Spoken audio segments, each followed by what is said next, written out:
Don't like the lights, but it's camera time. Said take the picture, but you rolled your eyes.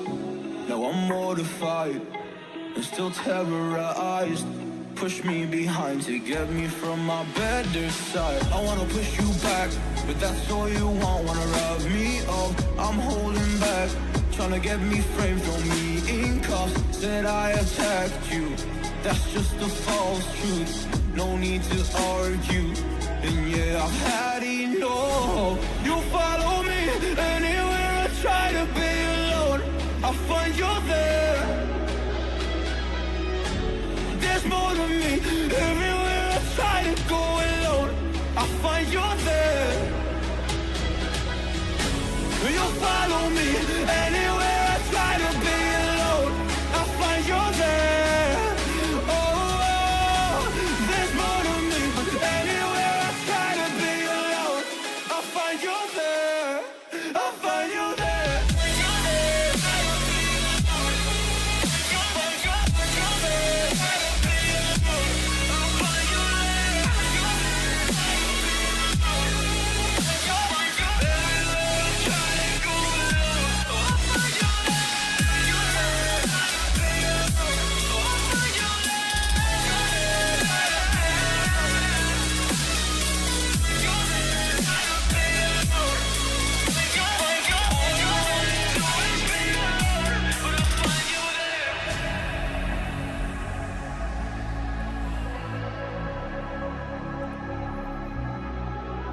Peace and Happy New Year.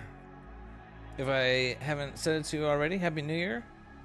Welcome, everybody, to Dave's image processing live stream. I've got some new data from the desert. Very excited. Had an interesting trip last night. There was clouds, campfire, clouds opened up, then more clouds, and then got some data. Had some problems with the mount, and I was just working with it, and again having maybe some more problems. So that's something I'll have to troubleshoot another time, probably off stream. But what we've got is, I think we've got some data. What's up, brother? How are you doing? Good to have you here. Whoops, that's not what we want to look at. Let me hide that. So, here is a sub. Very excited to get this camera out into the dark sky, and shot the Witch Head Nebula, a faint reflection nebula, something that you really need dark skies for, and we had very dark skies. But there's some interesting stuff going on too here, very hazy, and so there's this like tons of bloom around, but not on all of the images. So I'm wondering if like background subtraction will remove that. This is gonna be an interesting thing to process. So it's gonna be a lot of fun. It's gonna be fun. It'll be interesting.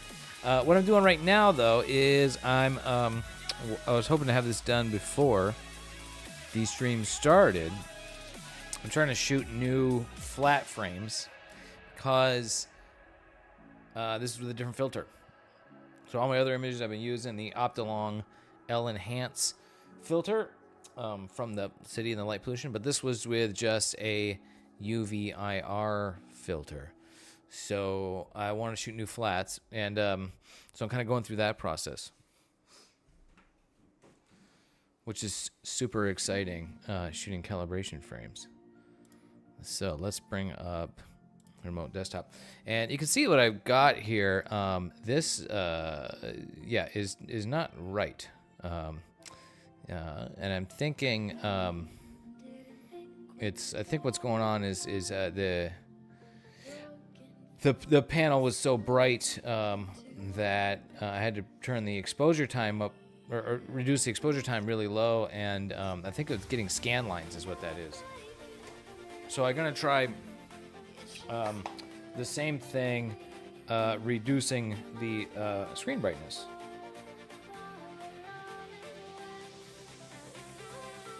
So we'll try screen brightness turned down, and let me move this a little bit, move the whole rig a little closer. just for now. Yeah, we'll try this again here.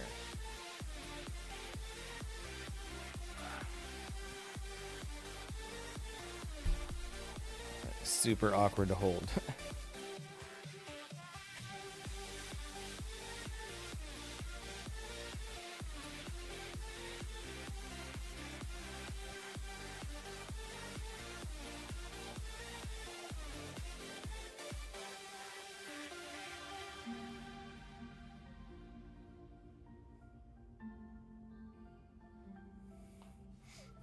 Okay, I think that looks more right. All right, let's take a look. Yeah, that looks more like what I want to see for flats. And that was 0.1 seconds.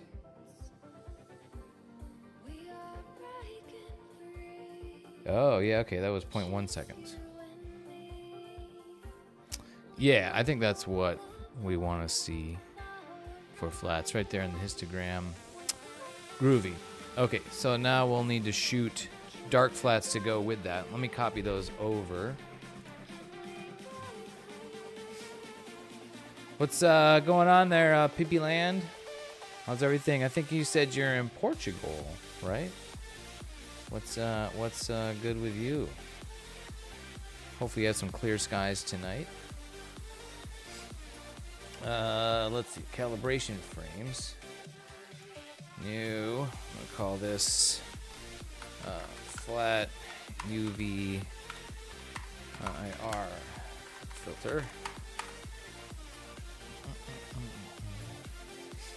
And 0.1 seconds. Let's see. Yeah, that's a bad one. That's no good. Groovy, brother. Okay, there's my 0.1 second flats. Cool. That's copying. All right, now we'll go back to Nina, and I put the lens cap on.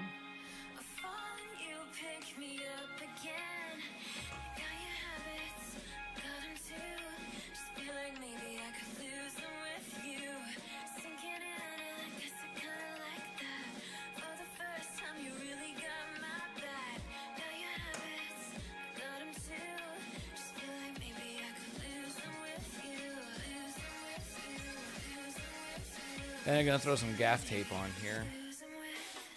Make sure I cover up some potential sources of light leak.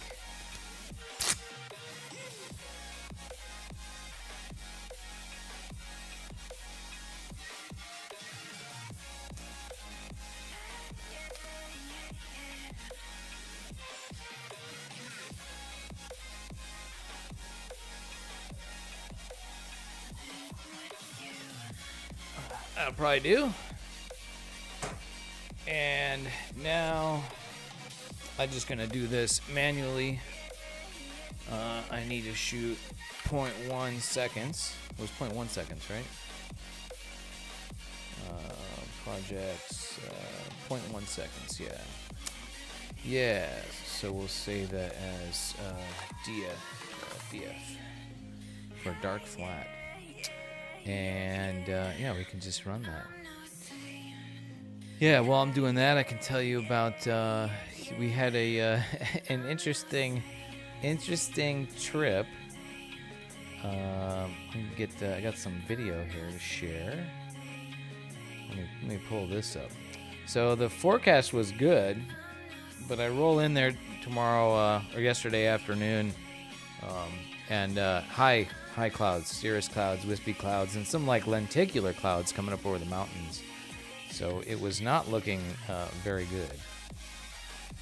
But you know, you show up, you set up anyways. This is what it looks like. Some nice looking clouds for sunset, for a nice time lapse. But this is obviously not ideal for astronomy. So, can I loop? There we go. loop that while I shoot dark flats. So the sun sets, and yeah, the sky's almost completely clouded over with high clouds like that.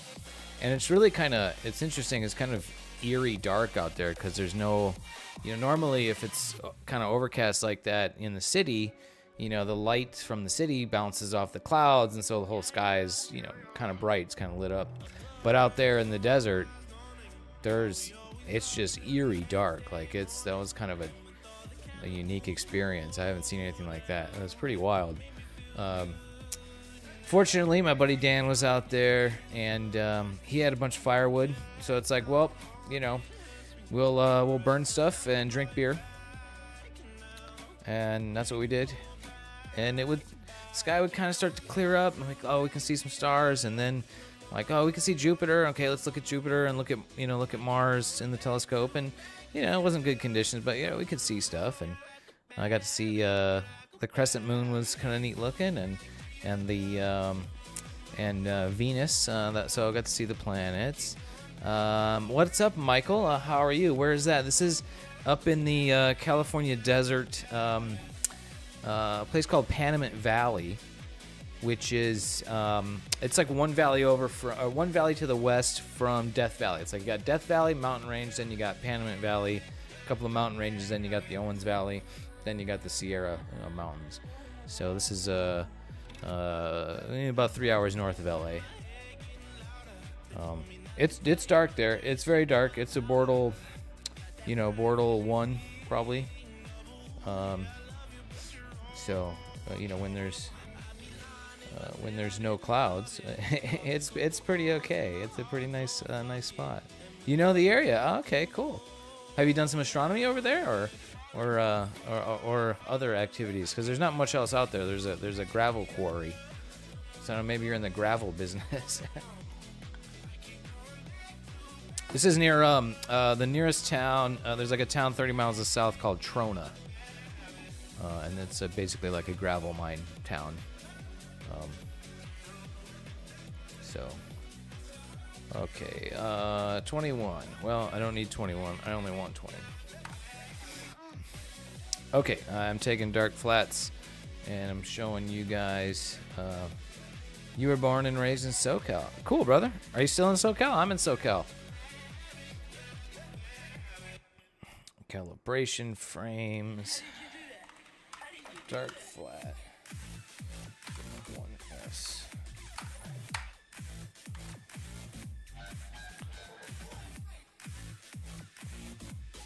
So let's see.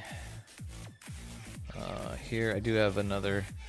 I shot a few time lapses. This one's not very good. The crescent moon had already set, and that's an out of focus Venus up there. So, but that'll be good for like an outro or something, for a video.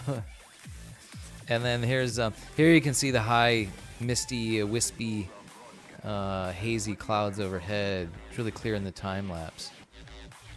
So, well, we got some data, and we're gonna process it, and we'll see how it does. All right, so I shot some new flats. I need to. Whoops. I'm gonna rename this here.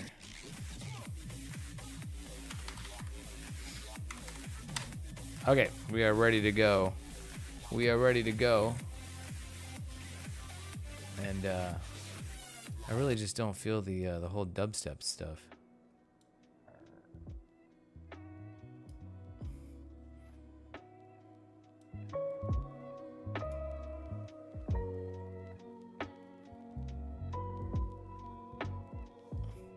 We'll go with this chill mix for now. Cool. Okay, so I think we don't need that anymore. All right, let's get some processing going in PixInsight. We use the weighted batch pre-processing script. Close that off. Script batch processing, weighted batch pre-processing.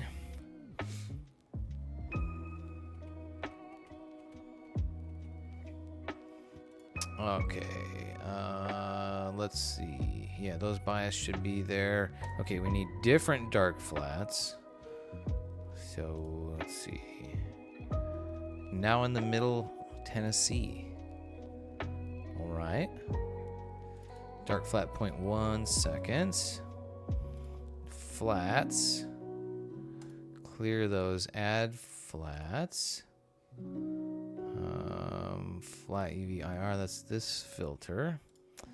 Okay. Then my lights. Clear that. Add lights.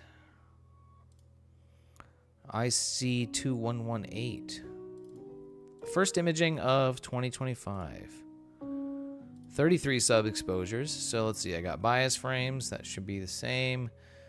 I got darks, which is dark flats. I got flats. I got lights, calibration, post calibration. 2 hours 45 minutes. Not too bad considering the clouds that we have. I always 2x drizzle my images, and I need to set my output directory, and then hit a run on that. Now in the middle of Tennessee, Bortle 8 area. Just getting into the hobby. Started with a C-Star S50. That's fantastic. How are you liking it? Have you been using it much? Have you been getting some clear skies? You know, Bortle 8 is, yeah, I mean, pretty much any city is going to be Bortle 7, 8, or 9. So, but those things are amazing for what they can do. Yeah, I'm very impressed with what those little C-Stars can do. Would love to see some data if you want to share. We have a Discord server. And let me find, yeah, here, I can post the link.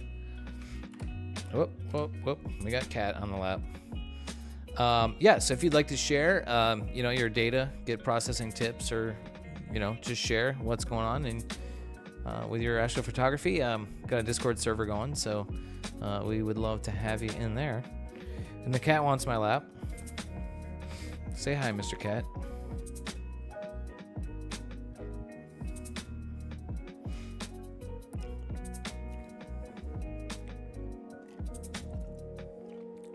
Some of you guys over on YouTube might have seen my YouTube videos about the about my rig here, and this is the first time I've been able to get it out into some proper dark skies. So really looking forward to see what this little thing can do in the dark sky. I've only been imaging from the city with filters, which is cool. I'm glad we can do that. It's crazy, amazing what we can do.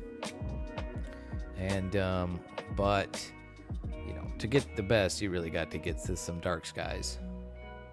Cool. Not as good as the cats. The cat, yeah. Yeah, well, you know, the yeah, processing is, you know, kind of an art form, and it's something you gotta, like, I'm no expert. But just from these streams I've been doing, taking suggestions from others have improved my skills and techniques. So you can do the same. Thank you for the follow. Mithradites Gaming, how are you? Thank you for joining this afternoon. Happy New Year to you. Glad to have you here. We are petting the cat and waiting for some processing in the background here. I can go back to show a sub exposure.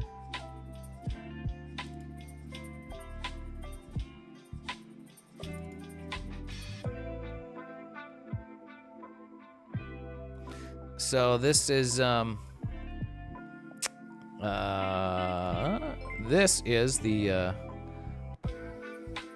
image that we're processing. This is one sub exposure, and I've got I think 33 of them. 2 hours 45 minutes. Same myth from yesterday. Cool. Oh yeah, right on. How'd the shoot go last night? Well, it went. Almost didn't. It almost didn't. We had clouds. we had clouds early on. The forecast was for clear skies. But as I rolled in, here's these high wispy clouds, which made for a nice motion for a time lapse.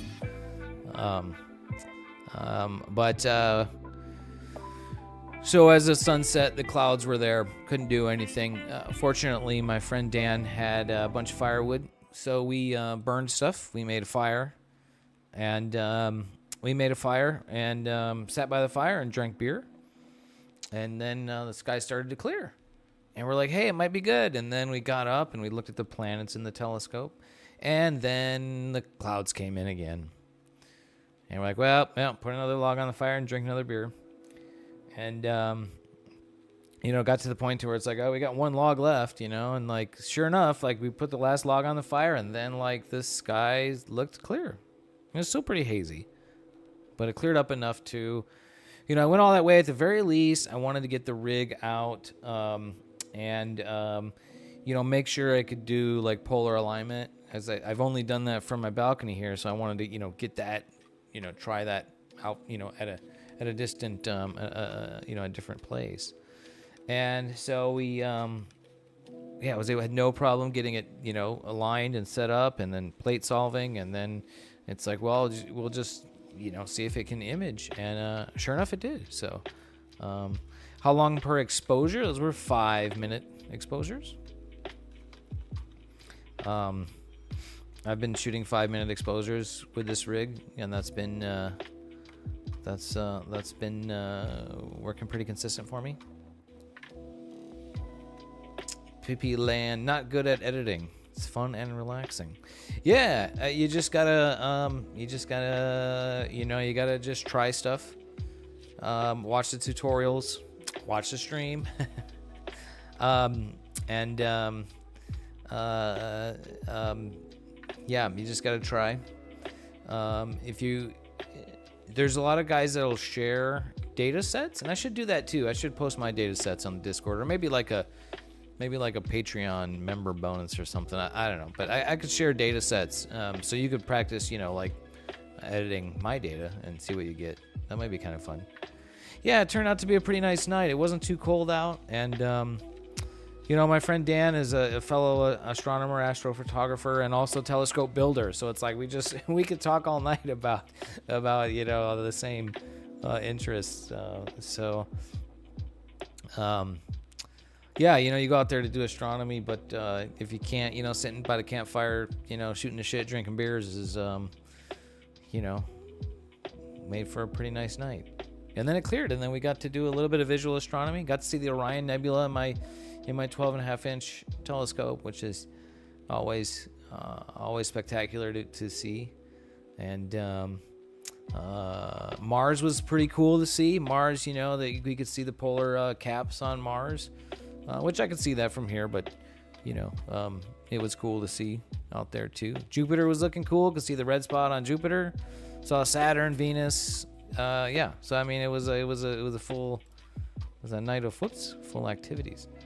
And our image is Staccarinode. Very excited. What's this gonna look like? I need to bring up my process icons.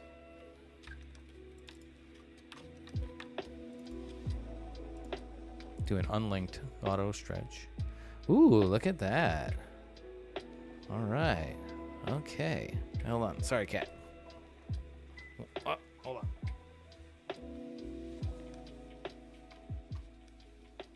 I'm gonna do an adjustment here. Sorry, cat.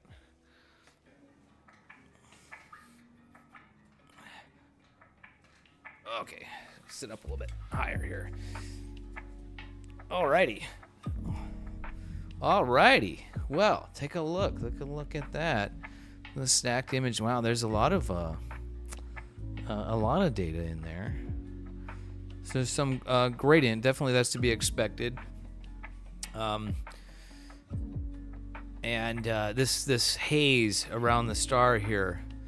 This that was like the haze in the sky. So So I'm curious if the background or gradient subtraction tools will remove that. But some cool looking data in this dust here, and just looking at it right now, I'm thinking like, wow, I really wish I had more data on here. I think, yeah, this is one. Hopefully, the next new moon will maybe we'll add more to it. What are some of the differences between deep sky astrophotography and planetary astrophotography? They're kind of not at all similar. They're kind of completely different completely different beasts.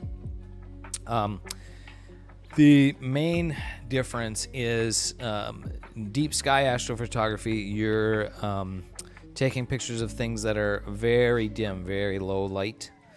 And the planets, on the other hand, the planets are actually very bright, with the exception of the really far out ones. Saturn is kind of moderately bright. Compared to like an object like this, Saturn is very bright. Uranus and like Neptune are pretty dim, but even still are quite bright compared to reflection nebula like this. So the difference being is how do you capture light from something that's very dim versus something very bright, and so it's completely different approaches and techniques. Also, the planets are quite small, so trying to get detail out of something that's very small, there's different techniques to that too. So, cool. Okay, this image is gonna be pretty cool. So we're gonna try PixInsight's new tools.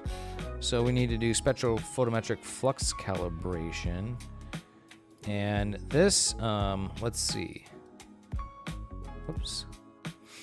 Now let's see. I'm not sure what to put for the filters on. I think if I just do, because this was would not have had RGB filters. So I'm just gonna do batter RG, RB, and G and B.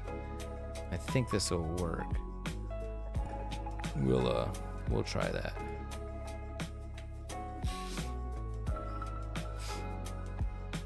So with deep sky astrophotography, you're taking long exposures. So these were 5-minute exposures. And with planetary imaging, you're taking very short exposures. Actually use a technique called lucky imaging, where you're actually taking a video. So that's a kind of a whole nother thing. So we'll try the multi-scale gradient correction on this and see what it does.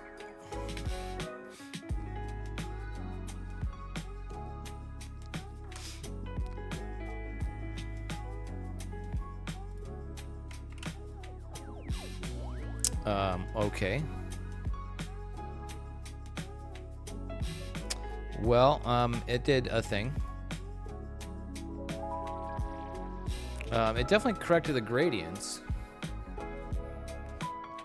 Did not subtract the bloom around the star here. I think the gradient subtraction, I think, looks pretty good. Oh, it did try to do that. Maybe, let's try.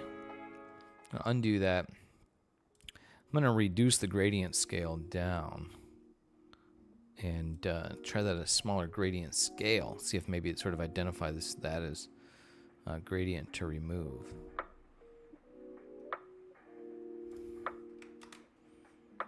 Yeah, except for now it removes some of the nebula. So that's definitely not what we want. But it's kind of on the right track. Oh, look, look at this galaxy in here. Oh, you can't see that. Whoops, sorry. That's cool. Look at this galaxy.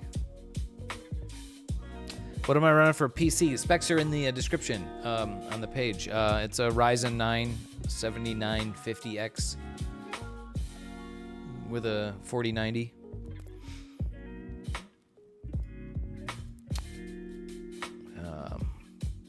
Okay, I'm gonna not do this tool.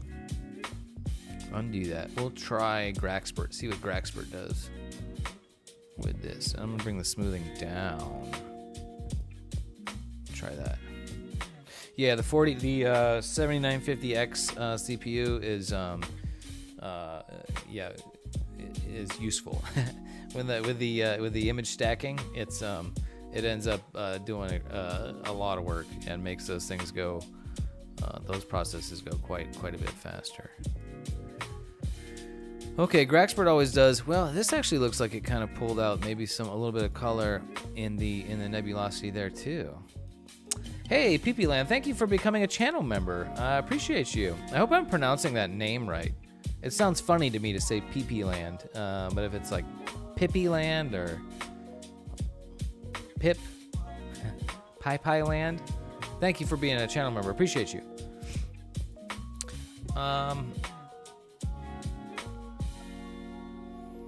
I think we're probably gonna have to live with that bloom there. Well, let's try one other tool, which is the gradient correction tool.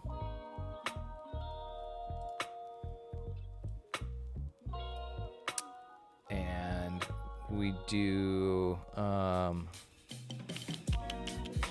yeah, we'll just run that like that.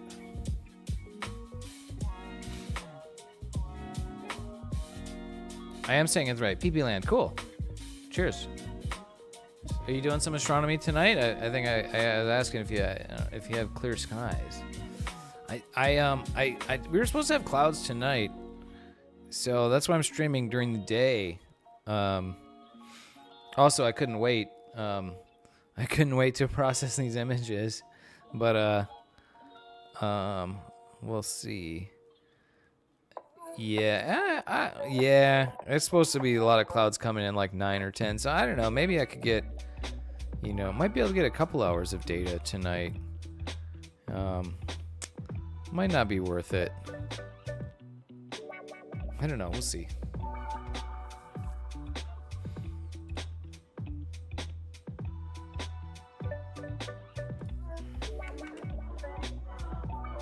Okay. Well, that's what that did. Some clouds, yeah, a lot of that going around. I don't think I like what this did, because I think it's pulling out some of the nebula.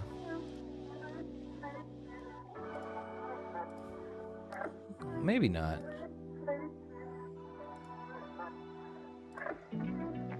This is a cool target for me, because this is something new. I've never really imaged like just a dark nebula, or I guess this is a reflection nebula like this. Most everything I've done has been bright and colorful, and I really wanted to do this from a dark site, because you really need dark skies to image this. So, and then I'm just like, look at all these freaking galaxies in here. Like, no, look at this, like this spiral thing. This is cool. This will be a fun one to do the image annotation script on.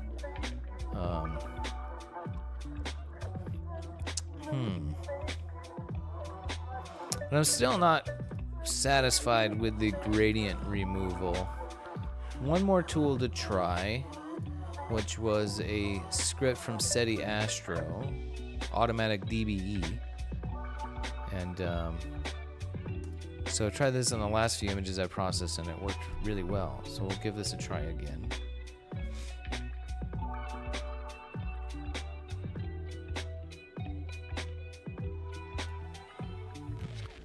Doing some stuff here. Oh, all right, cat's getting up. No more cat.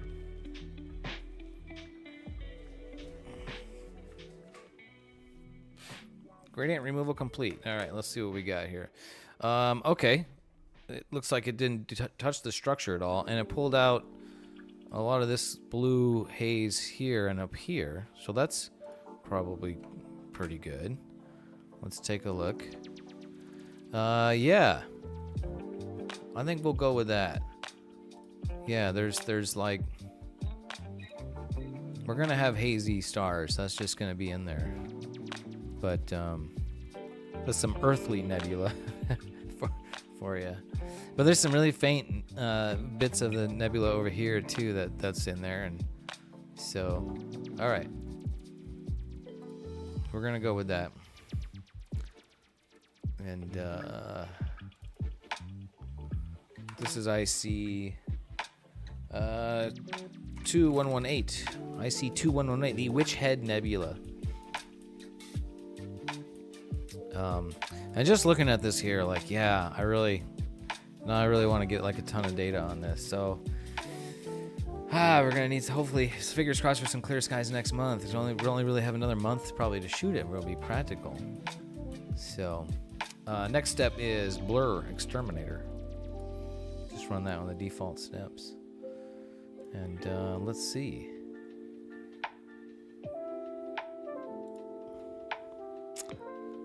Who's that? Fudley just joined the Discord. What's up, brother? And he shared an image. Fudley, is that you, Michael?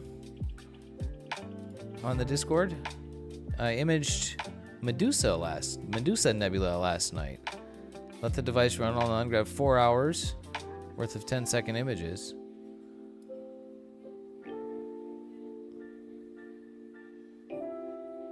Stacking and post-processing in Serial. Oh, dude, this looks freaking... Whoa, this looks very cool. I've never seen this target before. Look at this, you guys. This is Fudley on Discord. And I think that's Michael. Was that Michael? In chat on YouTube. Look at that. That looks terrific. Yeah, your star shapes need work for sure. But what a cool object. I've never seen that before. I'm going to have to look that up.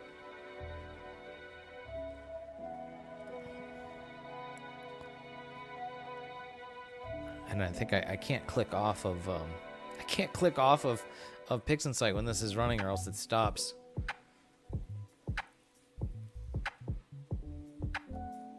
Okay, Blur has been exterminated.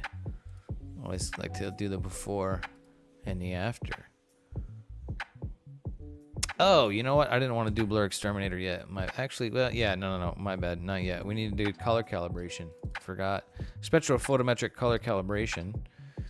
And I'm gonna do the filters. This was unfiltered, so I think you just do batter RGB. And then I need a background preview. Let's see, something like over here. That looks like pretty clean background. From preview, select the preview, and then apply that.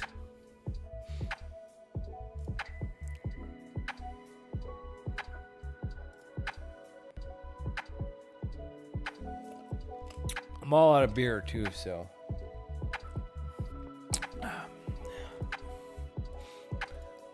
Okay, colors calibrated. There we go. That looks super cool. Really nice color in the stars, orange and blue.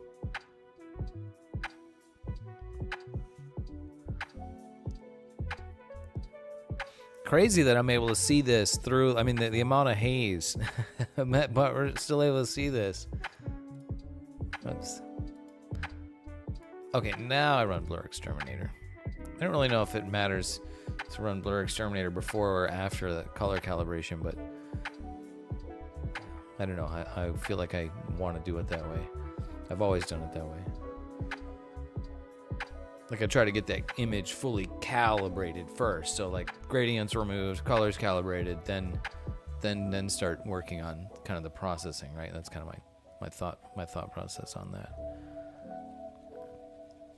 Agent Presta, what's up, my man? How you doing? Glad to see you here.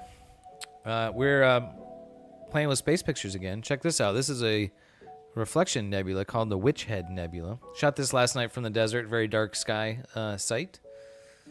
I actually have a time lapse of my telescope running. So here's a time. Oh, hang on. Sorry. Put that over there. So this is the imaging telescope here, and there's my Dobsonian, so we're running around doing some visual stuff. But you can see this like grainy, you can see the haze all night long going overhead there. And the object, here's Orion. You can see the Orion constellation. And the object that I'm imaging is kind of like right over here. Yeah. Oh, cool. Appreciate you. I'm sure my videos are the most entertaining you could have had on a Thursday afternoon. So that's yeah, that's what it looked like out there. It wasn't too cold out there last night either. The forecast I was looking at had it showing like 32, 34 degrees Fahrenheit, but it was probably in the 40s. I was pretty comfortable, especially sitting next to the campfire when we were sitting next to the fire. But like in my sleeping bag for sleeping, I was pretty cozy. I was quite cozy. I had extra blankets and so. Okay, blur exterminated. Now we'll star exterminate. I went to bed at like maybe 12:30, 12:30, 1 a.m., something like that. Yeah, I think around 1 a.m. actually, by the time I actually got into bed, which was plenty. Waiting for your platform to be fixed. Yeah, was yours the one with the equatorial platform you said arrived damaged? A bit tired of the struggle to get 203 seconds of total stacked image. Yeah. Yeah, it sounds like a tedious task. Oh wow, the sky is super clear. The moon is super great. Yeah, nice crescent moon. The crescent moon's like the coolest moon to look at. Do you see, Agent Presta, can you see crescent moon and then the associated earth shine? So you can actually see the whole moon? Yes, it is automated. Mithridites. Yeah, you set up a oh, I still have it open. I can show you. Yeah, it's still running here. So there's like a mini PC on there, and so this is the software. It's called Nina, which does the automation, and you set up a sequence. So you set up a sequence, and you pick like what target you want it to image, and it'll slew to that target, and then you tell it like what kind of images you want to take and for how long, and then you can have it. So I had to do 3 different targets, and it actually had an issue with one of them, so I actually only have 2 targets. But Myth for short. Gotcha. All right, Myth. I like abbreviations as well. So yeah, Earthshine is very pronounced. Cool. Yeah, Earthshine. Yep. Yeah, because it's the Earth. That's light from the Earth that's reflecting off the Earth that's illuminating the dark side of the moon there. So, would a Raspberry Pi 5 be suitable for that purpose? I think so. What's that? There's a Raspberry Pi. There's a Raspberry Pi distro specifically for that. Let me see. Raspberry Pi. Let's see if I can find that. It's called AstroPi. I think. Is that it? No. That doesn't look right. Yeah, I can't remember. Oh, Astroberry. Is this it? Astroberry. Yeah. It's at Astroberry. I was looking into doing this myself. It's called Astroberry. Astroberry is a ready-to-use system for Raspberry Pi for controlling all your astronomy equipment. Yeah, I was thinking about doing that. Yeah, if you've already got a Pi hanging around, yeah, that might be kind of fun to play with. So that could be cool. But this software Nina that I'm running. So I'm using a little mini PC. It's like an Intel Nook kind of thing. I can post a link to the exact one. But so it runs Windows, so it's more power than like a Raspberry Pi or whatever, and kind of inefficient. But the advantage there is you get to run this software Nina, which is what I'm showing right here. And this software is insanely good. Like this is so cool. I'm still pretty new to using it and kind of just scratching the surface of what it can do, but like it makes this so fun and takes a lot of the hassle out of it and makes it fun and cool and reliable. Yeah. Let me find the one that I'm using. It's on my Amazon list. Yeah. So search my Amazon orders here. But yeah, this software Nina is like, it's so good, and it's like, it's open source, free stuff. There's tons of plugins. It's like constantly being developed by the community. It makes the automation work so great. Like it connects to all your equipment, controls all the equipment, the telescope mount, the camera, focuser, filter, wheels, rotator. It does so much, and it does it so well. It's a bit of a thing to get everything set up and configured, but I mean that's like all good things are like that, right? But of course there's tons of like YouTube tutorials and stuff, and I can post some links to that. This is the mini PC I'm using. So this is the Melee Quieter 4.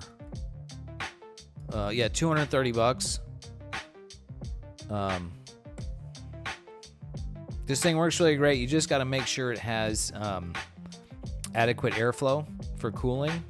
Some people put a heatsink on it. I found that's not been necessary for me. You got to take the stickers off. So like this whole top, see, it's this like textured thing, and like this whole thing is a heatsink. But they put like this, and there's like another sticker on it, and those block the cooling. So take the stickers off, and then on the bottom I just spaced it out. It's not sitting flat, it's spaced out, so there's airflow underneath. It runs fine, it runs great. So it does. This thing's great. So all right, back to the process. We've removed the stars from the image, and look at this ghostly looking structure we're left with. And then look, dude, there are so many galaxies in this image. All these little blobs, these are all this is crazy. And this was shot with, a small image sensor camera and a small telescope. But there's like tons of detail in this galaxy. Wow, I'm blown away by that. That's what you get with imaging from a dark sky. Okay, now we run Noise Exterminator. And then I'm gonna just crank the settings all the way up. And if it's too much, we'll back it off. And we've got a cat on the lap again. Say hi, cat.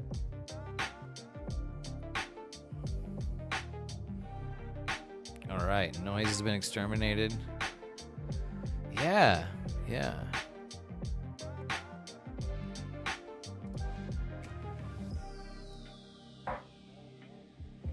Wow, that's so cool. I had no idea. There'd be so many.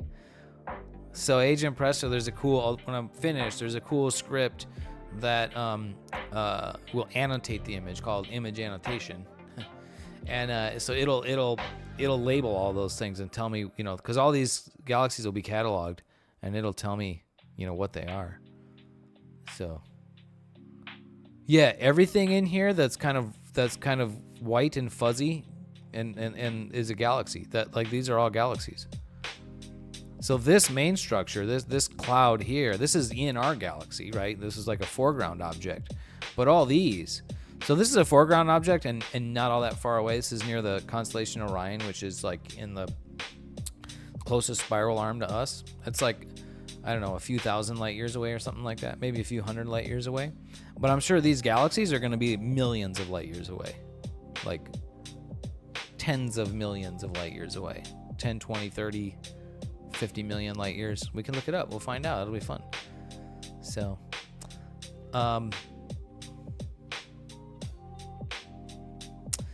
and okay, noise has been exterminated. So now we will histogram transformation stretch this.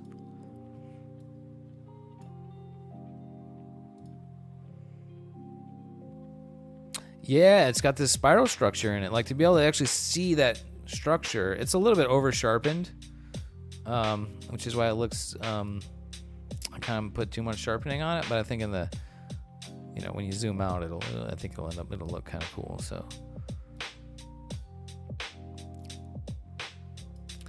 now this is going to be a tricky,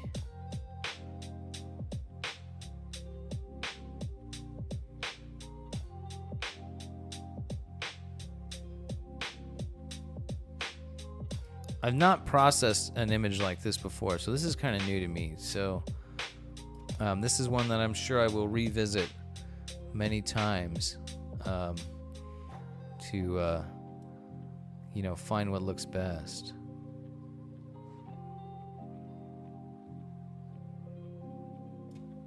We'll start with something like that. And there's probably some tricks for processing this kind of data that I haven't tried before.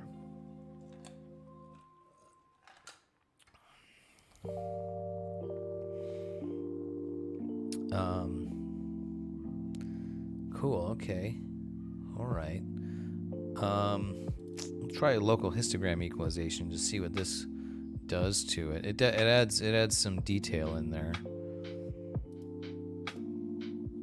Yeah, okay. So we'll do that, but we're gonna do a mask. I usually do a mask anyways. Range mask.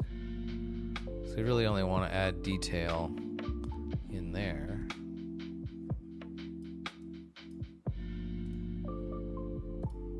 Agent Press is going to be our newest astronomer recruit. He's going to go by a telescope pretty soon.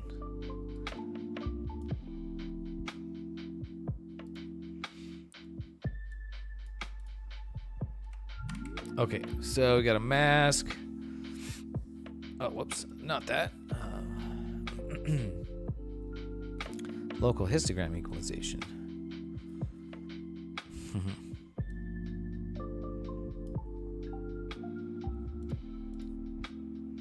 Yeah, that kind of makes it pop more.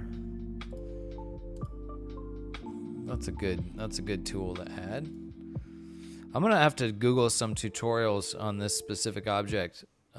See what other kind of workflows guys are using to bring these objects out.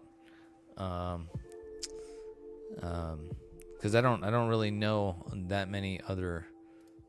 There may be some other tricks that I don't know about.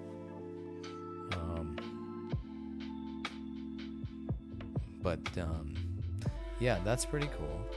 So now maybe just some curves to play with, kind of just bringing it out a little more.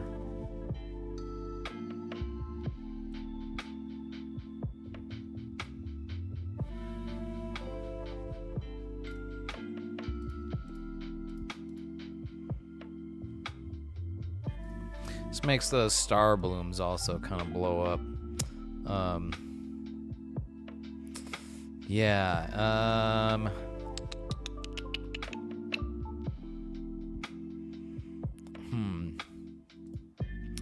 That's a tricky. I would like to eliminate those, but I don't know if that's possible. This bloom here is caused by the haze,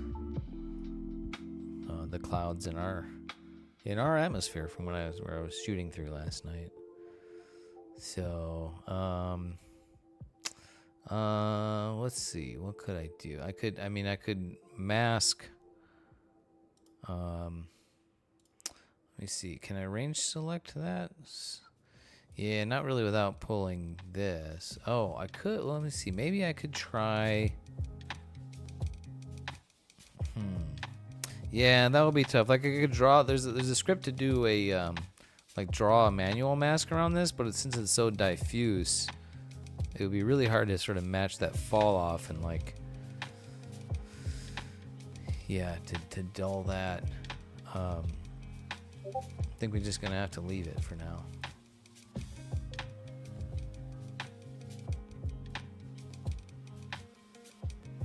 Oh, cool. PP-Land, my future working dual-axis equatorial platform that can be guided. Oh, shoot, dude. Look at that. That's some hardware porn right there.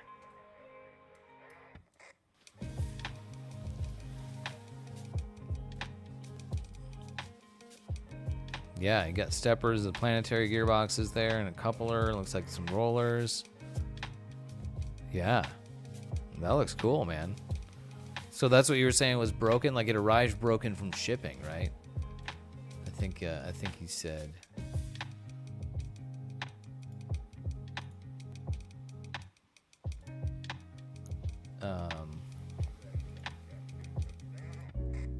Whoops, hold on.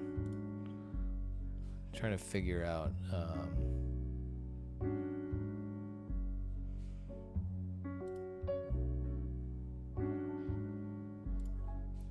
trying to figure out how to enable streamer mode on Discord. I think I wanna.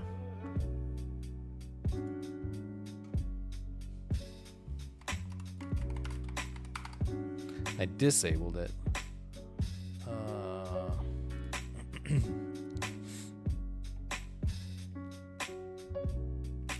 Settings and streamer mode. Who would have thought?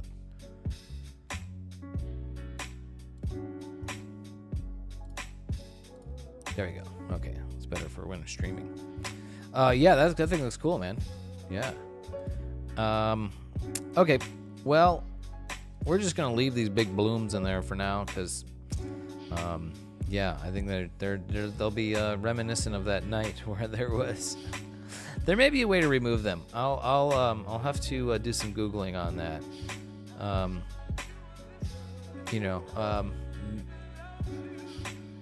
Yeah. I bet if I spent more time with the gradient subtraction, I bet I could get those to come out. So. Oh, that's a bummer. Well, hopefully the manufacturer is taking care of you. Looks like TMS Astro. Yeah, I hope you get that thing working, because I want to see the images you're able to get with that. That sounds really cool.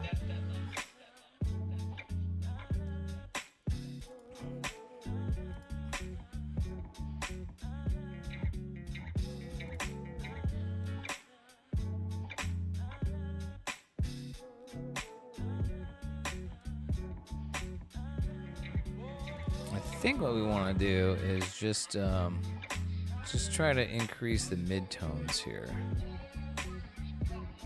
Not too much.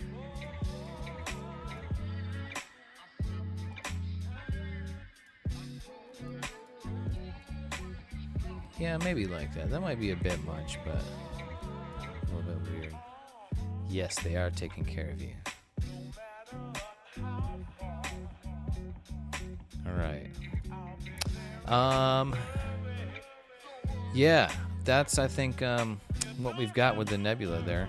So we'll process the stars, which I think the star colors look good. They should be right. We need to stretch them, though. And I use SETI Astro's star stretch script for that. Go amount 3.5, and we'll do SCNR to remove green, because maybe there was a little bit of green. Yeah, in there. And now we're ready to add the stars back in. It's the very last step.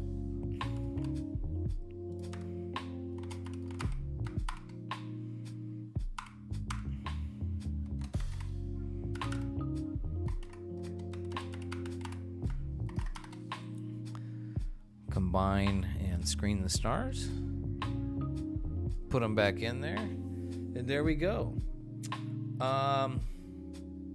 That's a pretty neat image.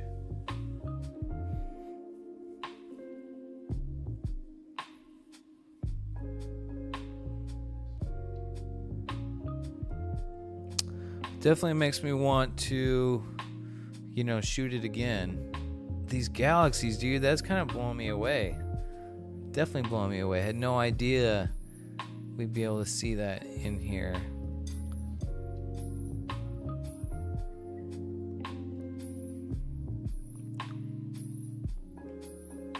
Yeah, this bloom stuff is kind of, I don't know, maybe it's okay. You love it, Presta? This is an object that's kind of like you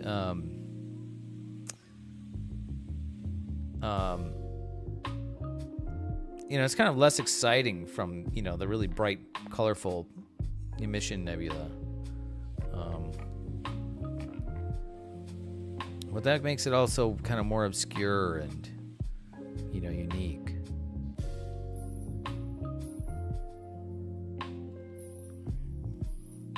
Yeah. This bloom, this big bloom over here is, you know, so maybe we fix that by just cropping. Yeah. There we go, right? This one is like particularly not great. So we'll crop the image like that, I think. And that actually kind of looks okay for that. What's up, Star Traveler? How are you this afternoon? Squeal like a little girl. I almost did. I don't know if you saw earlier when I first saw him. Not quite. Like a middle-aged girl. Not like a little girl. There's so many galaxies in here. And there's so many that I don't even... that I probably haven't... I mean, these are big ones. But... yeah, that's pretty cool. I mean, you know, considering what the weather was looking like when I was setting up the telescope last night, I should be ecstatic because to be able to get anything out of it, it's pretty amazing. And I'll play around more with this. This is one I'll keep playing with, and I bet I can get quite a bit nicer result. But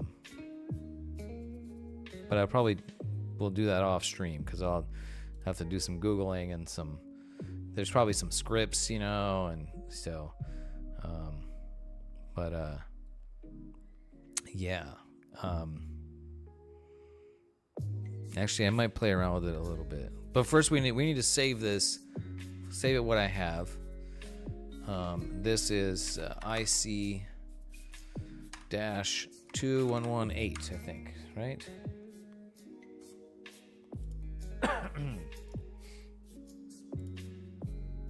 IC-2118. And then I put the date.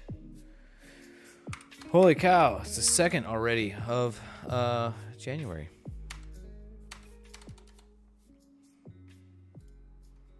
Okay, now we'll do it is. Yes, this is from my dark site adventure. It was a little bit adventurous last night. Yeah, can't shoot that from the light pollution. And 2.75 hours of data, so not a whole lot of data on it. It'll definitely would do better with more. So yeah, it's one that I'll look to hopefully next month. You know, next new moon. Hopefully we get some good weather, and I can spend maybe a couple of evenings on it, right, and get this thing up to like 10 hours or something. So yeah. Okay, so now we're gonna do image annotation. This is where we're gonna like annotate image. This is where we're gonna find. This is where we're gonna do some discoveries here.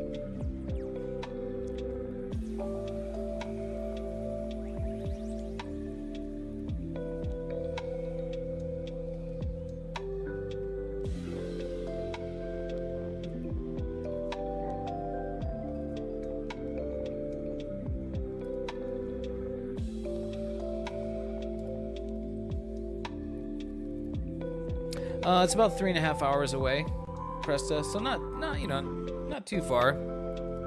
You know, that's close enough that doing, you know, a one-night trip is not too bad. So, oh, cool. This is the same thing then. Witchhead Nebula, yeah, Star Traveler. A mystical aspect. Yes. Yes, indeed. Yeah, right on. A solid trek in your book? I mean, it's decent. So, so this is the annotated version. So everything that is everything that's labeled in red and blue here is, or teal, is those are all galaxies. So this is NGC 1752. That's PGC 16607. So we could look these up and see what kind of info we can find on them. Not bad, huh? What's up, Misadventures in Astro? How are you? Did you get some data last night? I'll get you, my pretty.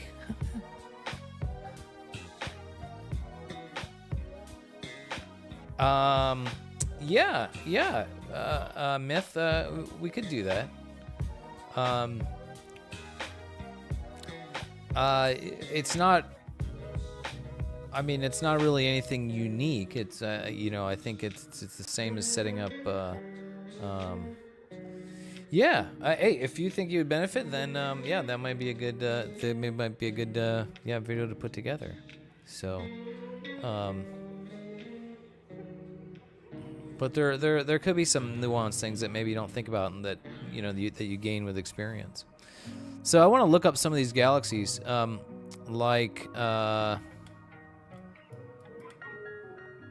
this guy right here, NGC 1720. Let's Google that. NGC stands for New General Catalog.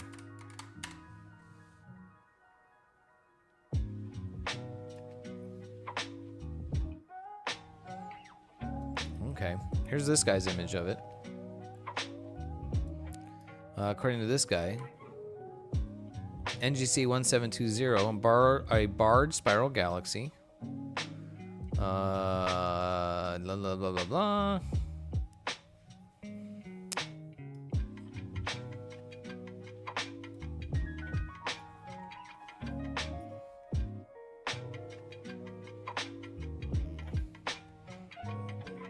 That's where it is. Apparent size.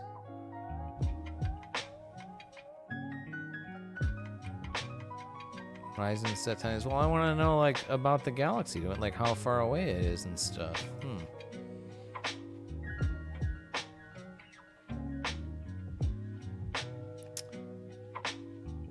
I just brought the telescope in that night. I think at the previous stream, if that's what you're talking about. Yeah, because there was clouds and stuff coming in. So, here we go. Galaxy facts and distance. This is what we want to know. Barred spiral galaxy. Distance from Earth is, wow, this is a rather specific number. 199,200,007.68 light years. This is 200 million light years away.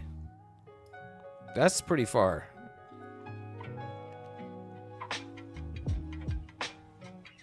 $200 million light years away.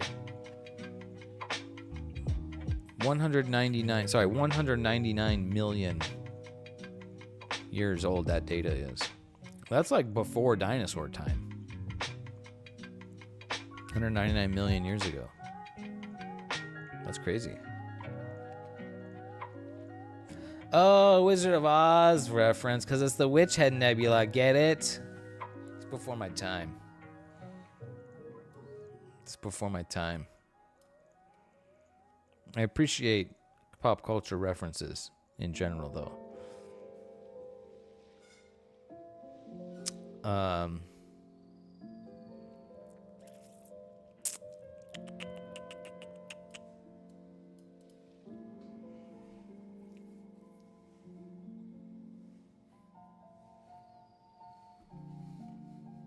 Okay. I don't know what this website is, but they make sure to say, this info I'm reading about, they make sure to say, no one has ever traveled to or sent a probe to NGC 1720. You think? 199 million light years away. I don't think he needed to let us know that. Oh, snap. New glass? Uh-oh. Uh-oh. Ooh. Oh, you're Jeffrey in Discord. Okay. Gotcha. Dang. Uh-oh. That looks like a nice piece of gear. Yeah. You're gonna be right back. All right. Should I keep the stream running until you get back? Can't walk. Yeah, we'll have to. Maybe you could take Spirit Airlines. Oh, they went bankrupt. Sorry. All right. I gotta grab some water.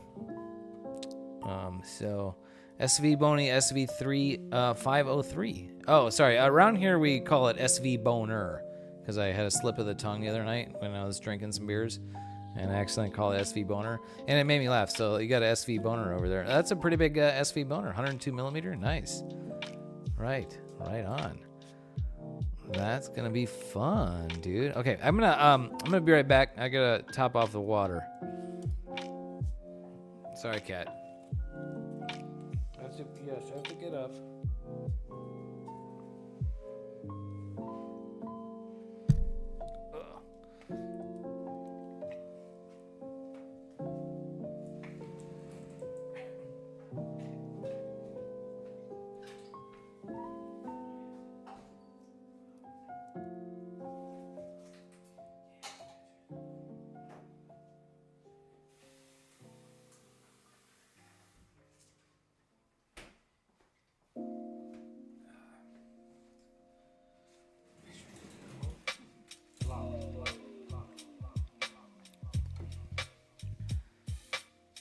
I hope your SV Boner doesn't shrink in the cold.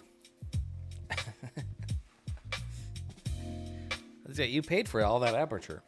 F7 though, kind of slow. So you'll need more data, more integration time. Oh, you know what? Grab up. It's a little chilly in here too. Sorry, I'll be right back a second time.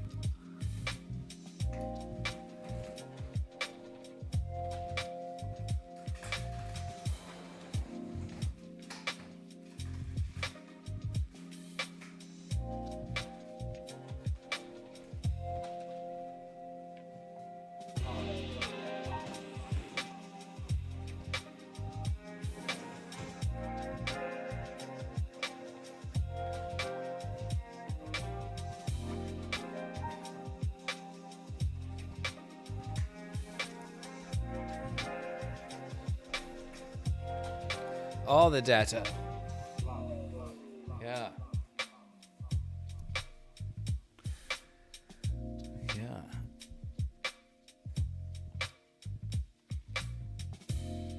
Yeah. Yep. Where are you? Where do you live, Myth? I think we probably talked about this. I don't remember.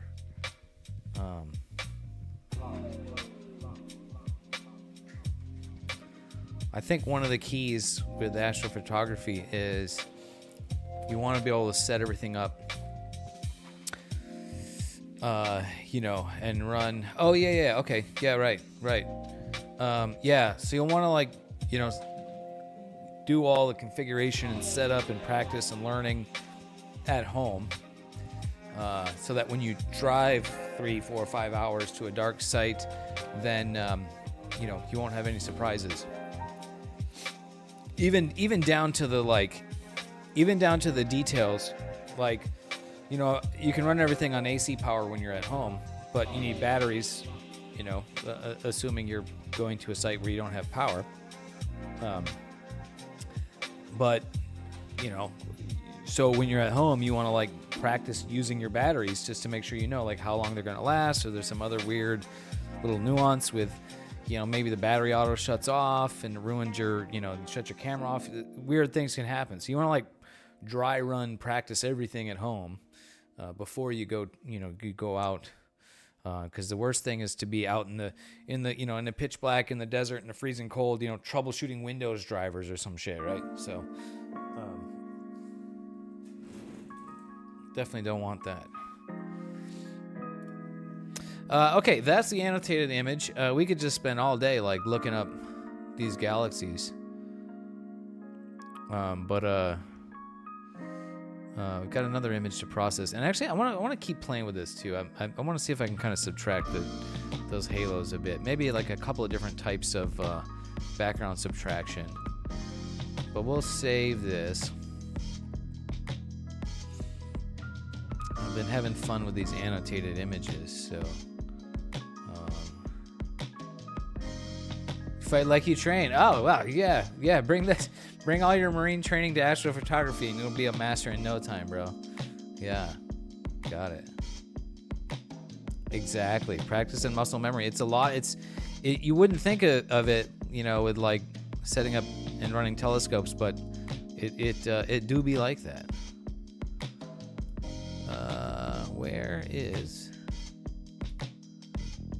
Wait, why the heck is that? Why does that look all black? Oh, I saved the stars. Whoops. Whoops-a-daisy. I wanted to save that image. So are you no longer in the Marines? I think you said we used to say. So you must, I know they say once a Marine, always a Marine, but are you no longer active duty service? My friend was in the Marines, so I spent a little bit of time down at Pendleton. And down in San Diego. I love San Diego. I think San Diego's awesome place. Got out in 2012. Oh, okay. So you've been out for a while. Right. Yeah, that's my new image. How cool. Okay, we want to save this now.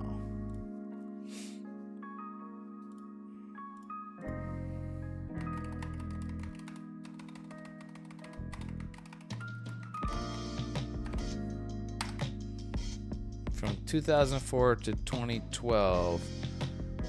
It sounds like right about the years that my friend was in the Marine. When he was in, yeah. You married a local girl and stuck around. Oh, all right. Good for you. Very cool. Okay, let's do something. I'm gonna play with the background subtraction on this like a little bit more.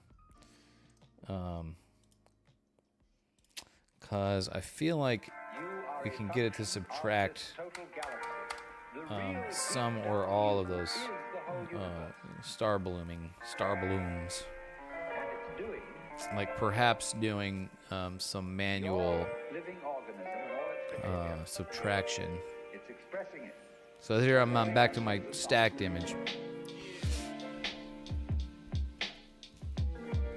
And so we need to do spectrophotometric flux calibration.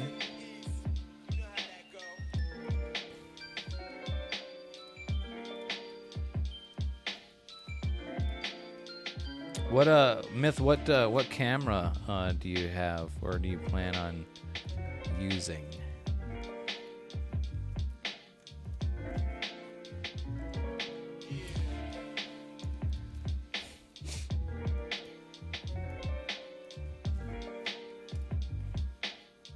Okay, flux calibrated. So, how do I transport my equipment? Honestly, I just throw it in my car. It's bad. So I use my blankets that I, sleep in to like kind of pack my gear. So hard stuff on the bottom, soft stuff on the top, and like blankets in between. I don't have any cases. A suggestion for you is to save that box with that foam that your telescope came in and use that for your transport case until you get like something more proper, right? That's what I used to do when I had a big Newtonian. But yeah, no, I'm really bad about transporting stuff. So if I was in like if I had to slam on the brakes while I was driving, like shit's getting broke. So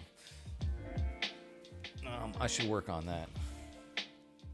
I got a whole month before the next new moon, so I don't know. Maybe Maybe.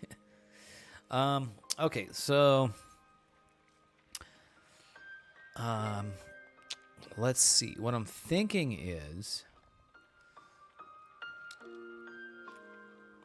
I'm thinking a couple of approaches here. Let's try I can't remember which one works best. We'll start with Graxpert. And let's just we'll run this like with a lot of smoothing.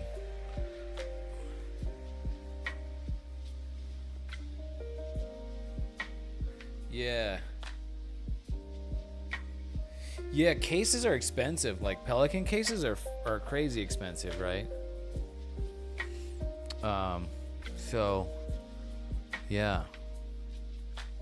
Okay, let's go with Graxpert. Now I'm wondering if I do what if I do a dynamic background extraction, and then what if I just click like these things?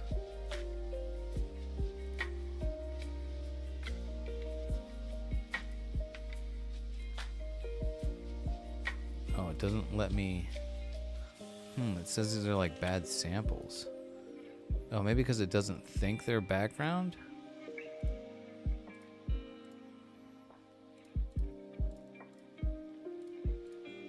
Yeah, it won't let me like put samples around there. I can't put samples in the really bright area. It's like it thinks it's signal. Let me just see what that does real quick.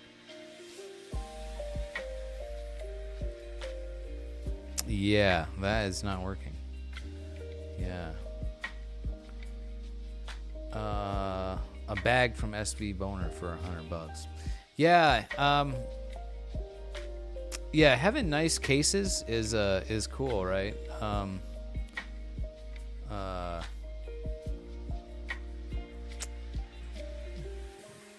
Yeah, if you're traveling a lot, then invest in a good case, right? But if you're not traveling all that much, then just put it in the cardboard box, you know, wrap it in some blankets.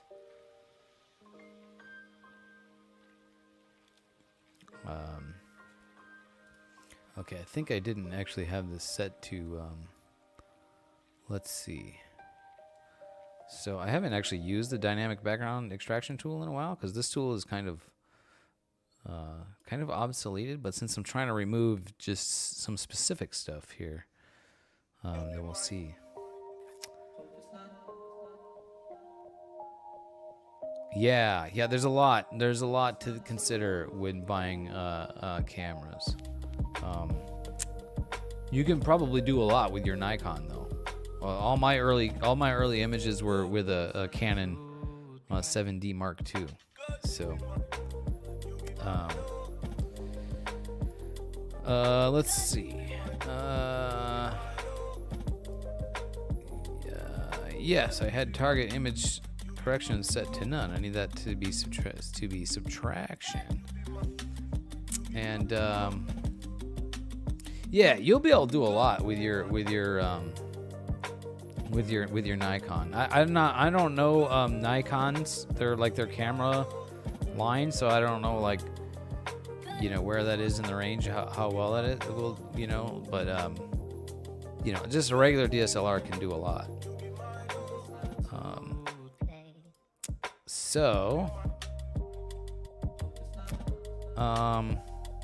I wonder if there's a way to get it to allow me to sample this stuff. So it's giving me these red boxes.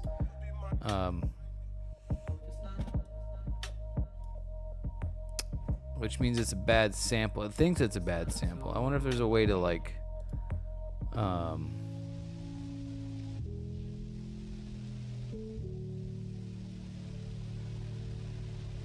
force it.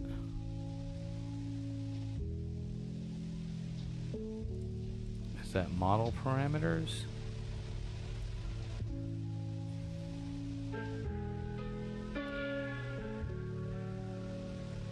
And what if I just will it still do the background subtraction even though these are bad? Because I'm assuming it thinks it's bad because these are bright areas, so it thinks this is signal. I mean, which it is, but I don't want it there.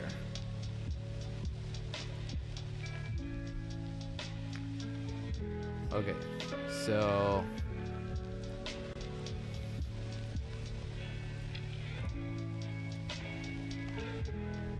okay, now it's set to subtraction. What does that do?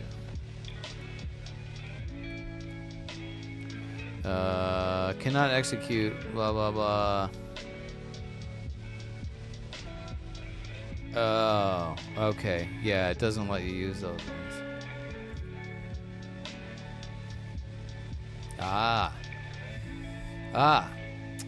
Okay, so first of all, he's asking when you take dark and light frames.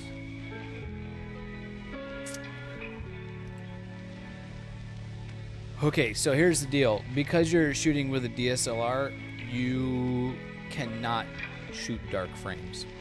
That's sort of not true. You can, but it's going to be tricky.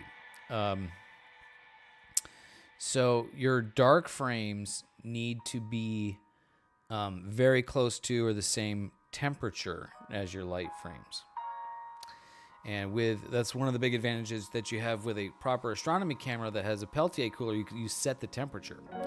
So you'll know all your light frames are at like -10 Celsius or whatever. And so you shoot dark frames at -10 Celsius. And then you can use those dark frames with all your light frames that are at the same temperature. But because you can't control the temperature on your DSLR, it's going to be whatever it is based on how long it's been shooting and the ambient temperature. It will be very difficult to shoot corresponding dark frames with the same temperature. And the temperature could change overnight too. So like, at the start of the night, maybe it's kind of cooled out, so it's like running like 20 Celsius, and then it gets colder. So now, then it gets down to like 10 later at night. So now like every single one of your light frames is going to be at a different temperature. So you'd have to calibrate those with corresponding dark frames at the same temperature.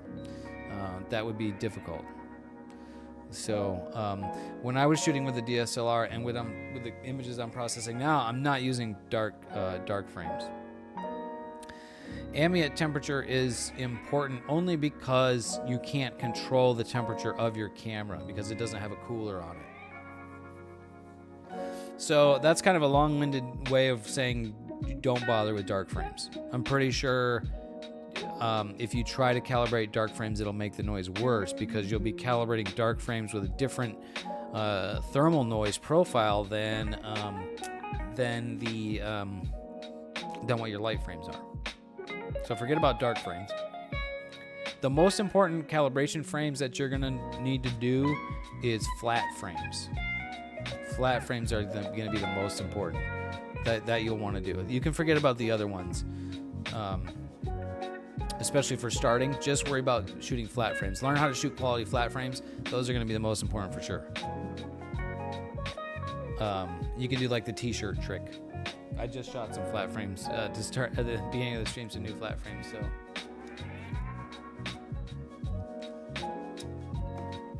you say, what do you use for your light frames? A light frame is just is an exposure of your image.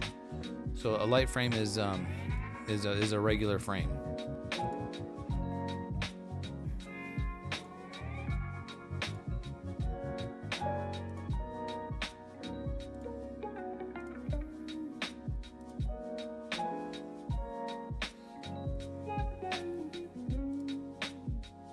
Yeah, that is not pulling out what I wanted to do.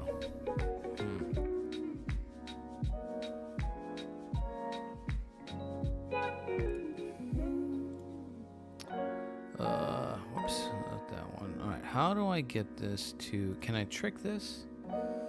Model parameters tolerance. The tolerance of the pixel. Okay. Oh, okay. All right. Maybe I need more tolerance. 1.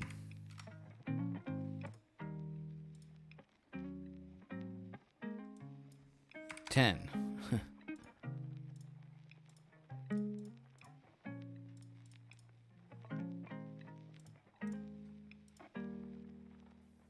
Ooh, hold on. Nope, that did not do it either.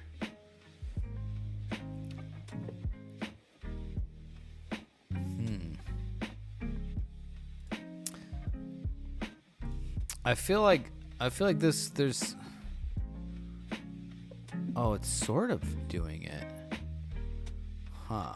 I feel like there's gotta be a way to do this. I might have to do some Googling, or ask some gurus in some forums or something. But I mean, this is sort of manifested as like gradient, so I feel like that should be able to be done. Let's go to the multi-scale gradient correction tool.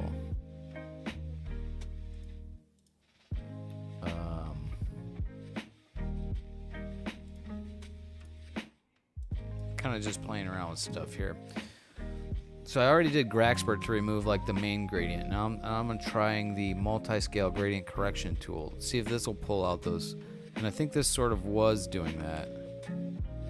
Yeah, so it reduced it a lot. Okay, all right, so now this is interesting. So this is the gradient that it removed. This is the gradient that it removed. Now, it also removed a whole bunch of nebula, so that's no good. But, I mean, look at how much it really improved that bloom, right? Like, so that's the before. Look at that. So just looking at this thing that I want to correct, okay, like that is much better. However, it ruined the nebula in the process. Well, maybe not really. Actually, it kind of.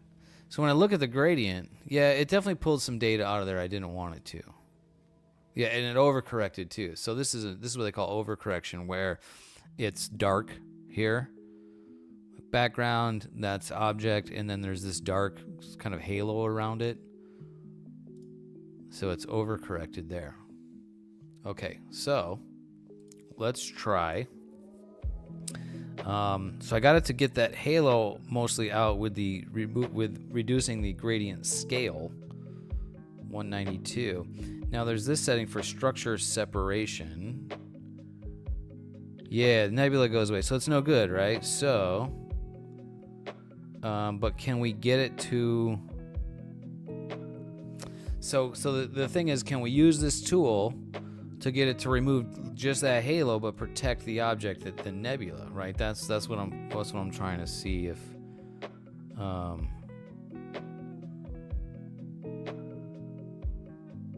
Structure separation. Okay, degree of intensity, structure set, blah blah blah. This parameter lets you control how large scale gradient structures are represented. Okay, let's try. We're just gonna like trial and error some stuff here.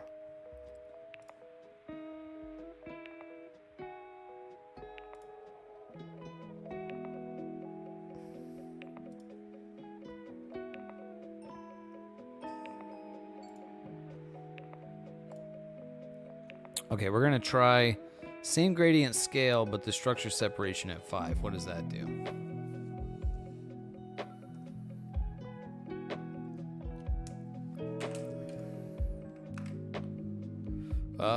That looks like it made it worse. That made it way worse. Okay, so if that made it worse, yeah, that was the gradient. That was the gradient with the structure separation at 5. So that's worse. So let's try structure separation 1.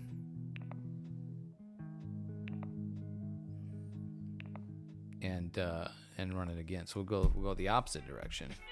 We try one way, it was bad, we'll try the other way.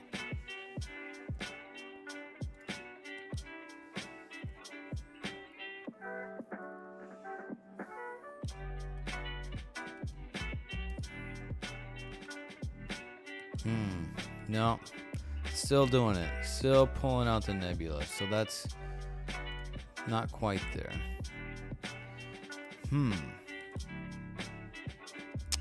Let's see. Okay, let's try gradient scale really high. I think what this is gonna do, gradient scale really high gives you just like a really smooth gradient instead of this like these textured gradients, which I think is gonna skip this blue structure here. So, which is what we're trying to remove, this kind of star bloom. And let's see what this does. Yeah. So this kind of skipped right over it. Or it corrected the gradient. It looks great. But now we've still gotten that in there.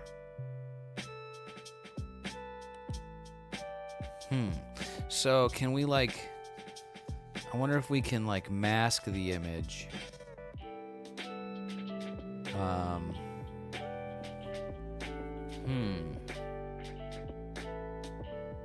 All right, let's we're gonna try to force it. I'm gonna try. So SETI Astro has a script called Fame where we can draw a mask. This might be terrible. Oh, it doesn't show the stretched version in here. Oh, this may only work on a stretched image. Shoot.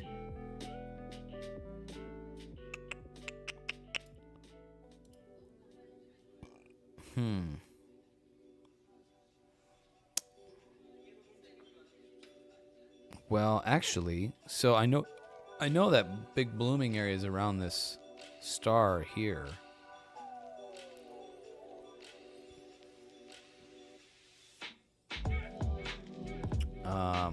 Yeah, shit, I really need to see what I'm doing. Crap. So it's how can I protect this and then just subtract that? I guess we can try. I guess we could try.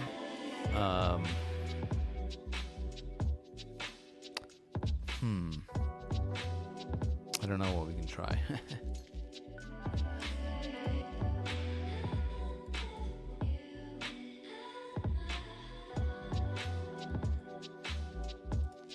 Yeah, there's gotta be a way to...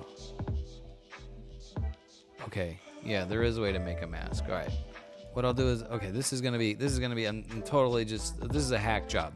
Don't do this. Don't do this. So I have to make this image non-linear. So I made a clone. And I'm gonna stretch the cloned image.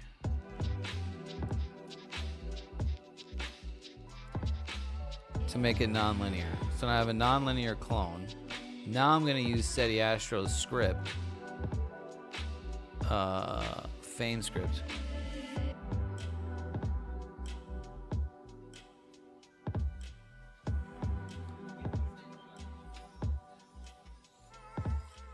I have to see it. It's required history. Are you still on the Wizard of Oz?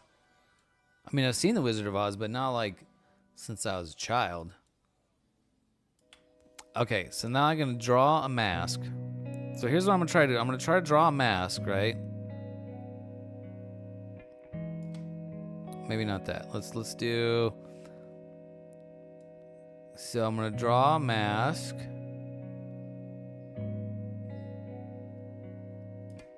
This is either gonna be brilliant or this is gonna be just horrible. All right. So I got a mask. Whoops, I don't need that.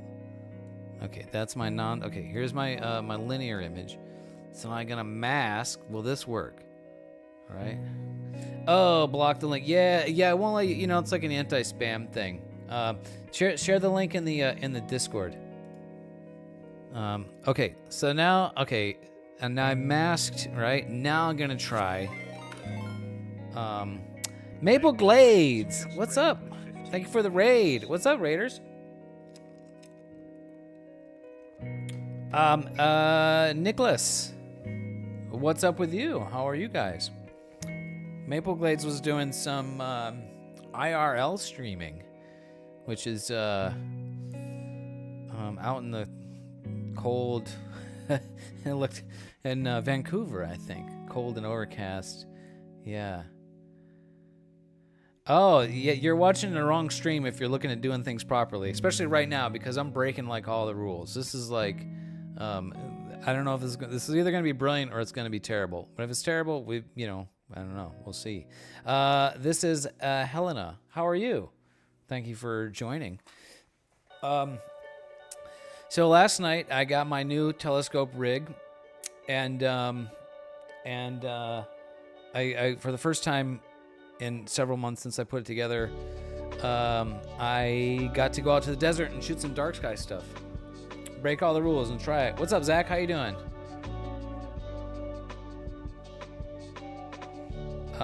Better than the Photoshop. So, yeah, Photoshop just doesn't quite cut it.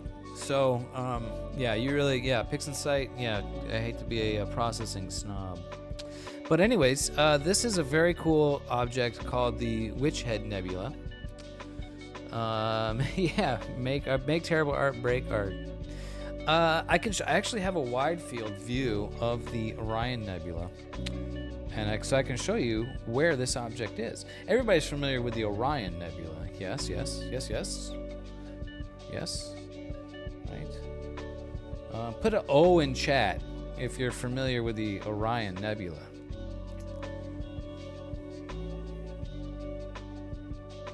Ah, cool. Okay, is that like your first time like processing stuff, Nicholas? Let's see. We're looking for Orion Nebula. There we go. Yes. Everybody knows Orion. You can see Orion in the light pollution. So this is a wide field shot of the Orion Nebula from 2016. I shot this. Oh, Ryan. Yes. Was that a oh, Ryan, was that autocorrect? Because that's kind of funny. So, Orion constellation. And you see Orion's belt here. And Betelgeuse up here, which is going to go supernova sometime between now and 250,000 years in the future. And first time actually putting the work into it. Oh, okay. Yeah, okay. Yeah, no, that's great. Yeah, Olympus camera, sure. You can do this. Was shot with this Orion constellation was shot with my Panasonic GH4. So, hey, have a good dinner, Star Traveler. So, Orion constellation, the belt of Orion. Down here is the Orion Nebula. The Horsehead Nebula is here. And so we are looking at this object here, which is a reflection nebula, basically light from Rigel. This very bright star is just bouncing light off this interstellar dust here. So this is the object that we're working on, and I've already done a process on it, but I'm trying to do something tricky to correct an issue that I had with clouds. Thank you for bringing your audience over here at Maple Glades, and I hope you have a good evening. I hope you got some good shots out there in Vancouver. I'll be interested to see what you got. So, yeah, the Orion constellation, there's like so much cool stuff going on in there.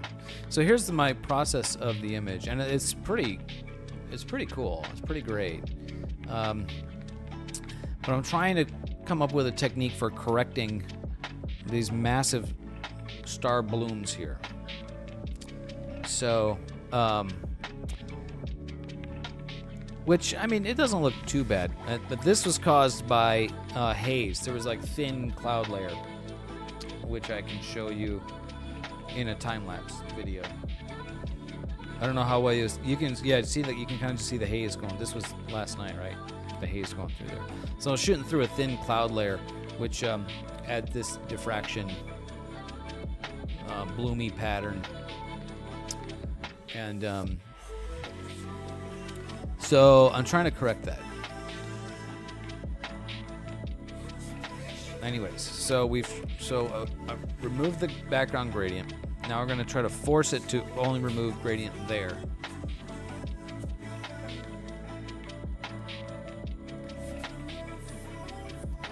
See what that does. Cool, you got the Orion Nebula. Yeah.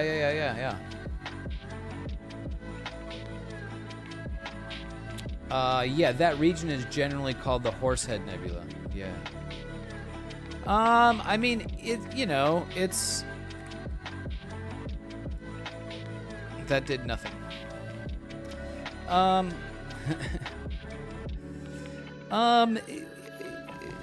Oh wait, no, it totally did. Oh, we got it, boys. Did that do it? Oh shit. I think I smell a YouTube tutorial in the works here. Let's see. Did that like overcorrect? Maybe. No, that looks good. Holy shit. Maybe a bit.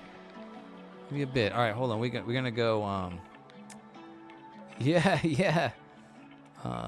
Increase that gradient scale a bit, and then we're gonna run it again. Yeah, the bloom is nice. No, I'm gonna say no.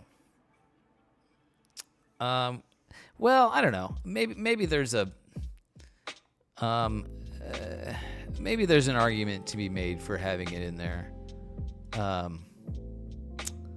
Okay, that did worse actually. That didn't do quite as good. It's definitely not. The bloom is a result of clouds in our atmosphere. It's not what I was trying to take a picture of. I was trying to take a picture of these stars and stuff. So ideally, it would be a clear night. There wouldn't be these hazy clouds. That bloom wouldn't be there. You know, it's an aberration. It's a flaw. It's like a flaw in the optics.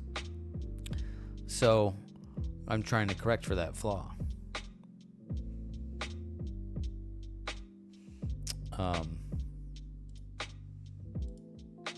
But it does kind of make the image unique and kind of sort of, you could argue, maybe sort of tells the story of the evening, you know? So, yeah. What stacker are you using? This is stacked in PixInsight using the weighted batch pre-processing script.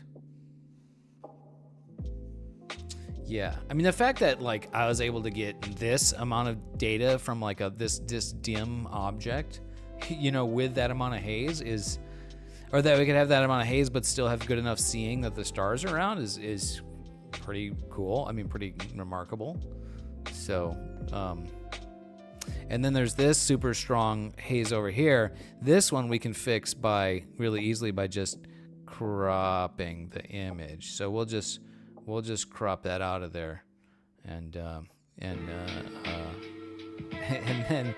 then we'll call that fixed. So.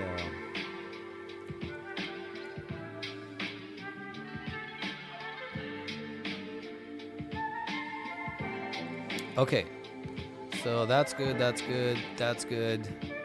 Done with that mask, and we're gonna make another mask. Some blue artifacting? Yeah, maybe. Can you use blue curve adjustment to mask the match background? I'm not sure. Yeah, this might look weird when I go to stretch it. I'm gonna stick with this workflow for now, and then and then we can maybe we'll tweak it. So this is the other big one I wanna work on. So I'm gonna do script. SETI Astros Fame script.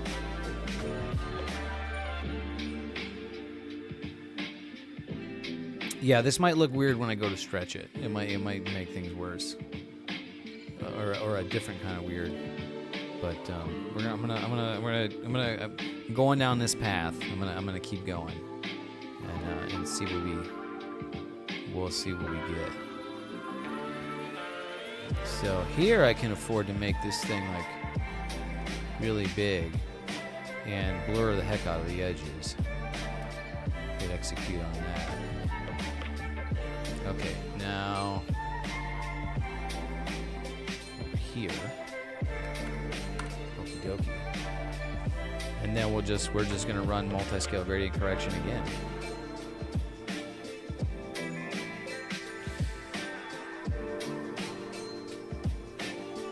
Yeah, like if I could mask like just the color too, because right now I'm just like it's just a mask around the area. So okay, this left some artifacts. This left some like overcorrection. Yeah, that's kind of weird. That's not quite The mask is not big enough. Okay, I think what I can do, I can afford to be real big with the mask because there's no nebulosity, there's no structure around there. So we're gonna go back to script SETI Astro Feign.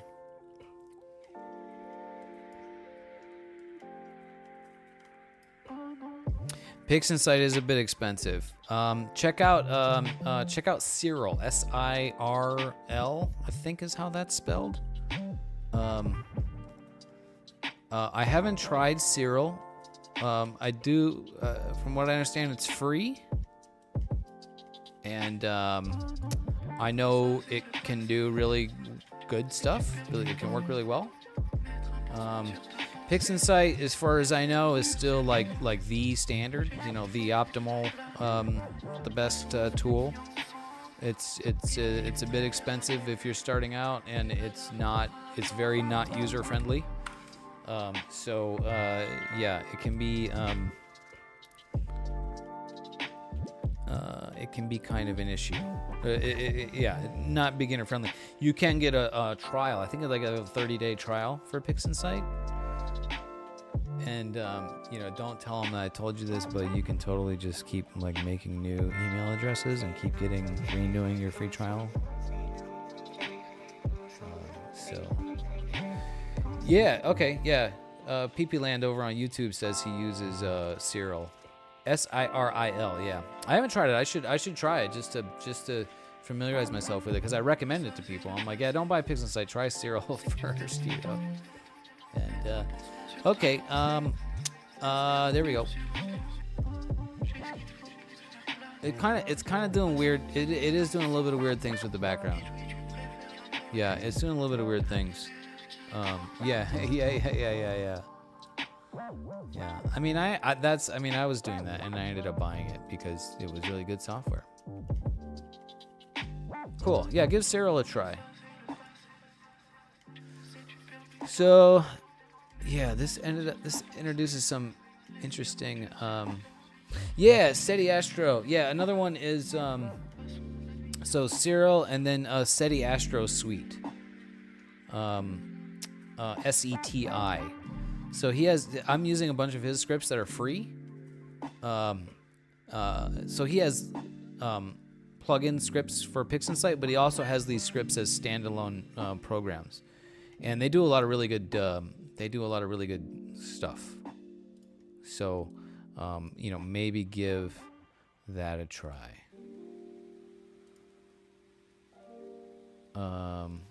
Okay, let's see. Let's try. I'm gonna play with the settings on the multi-scale gradient correction here to see if I can get this to look a little bit better.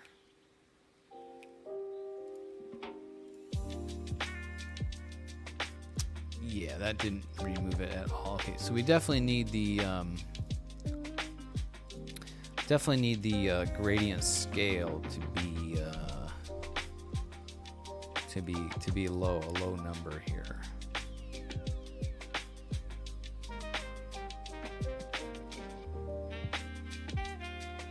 And there's also scale factors for R, G, and B separately. So I wonder. Okay, I want to try. What if I just scale factor adjustment blue component? Okay, what if I just make the scale factor really small for just the blue? Because I only want to remove blue from there. Maybe I need to make it large. Okay, that did nothing.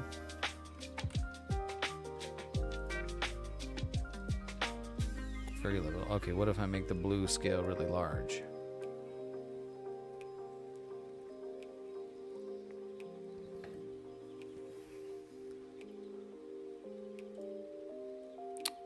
Okay, that introduced a whole bunch of blue, so okay, that's definitely not what I want.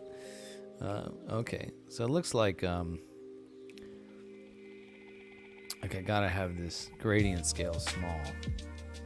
Let me go the smallest, 128.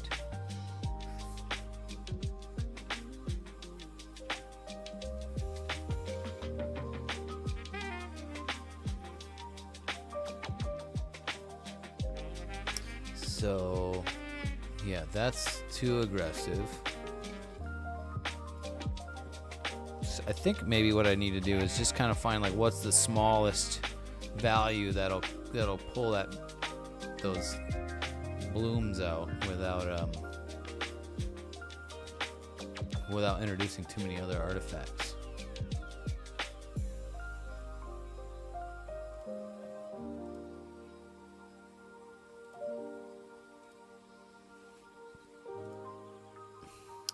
That reduces it, but not by a whole lot.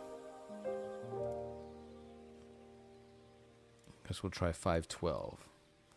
There's a bunch of just different gradient scale factors here. The default's like 1,000. And, you know, the more I reduce it, the more it reduces these blooms. But the more artifacts it introduces.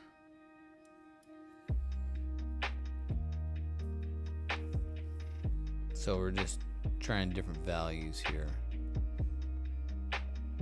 Okay, so that's 256. That's kind of like what I wanted to do, but it makes the background look kind of weird. So I've got other settings, structure separation. Degree of intensity separation applied to represent isolated large-scale image structures. Large-scale image structures.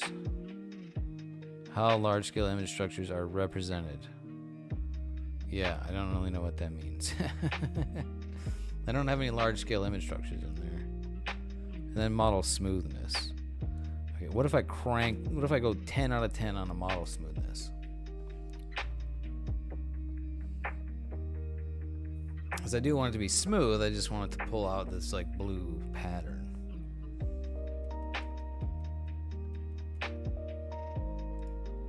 Okay, that overcorrected like crazy.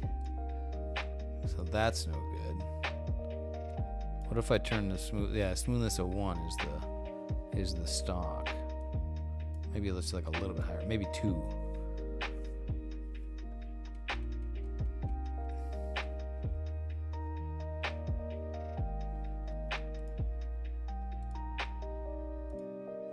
Still doing kind of weird stuff with the background, and I can see where the edge of the mask is.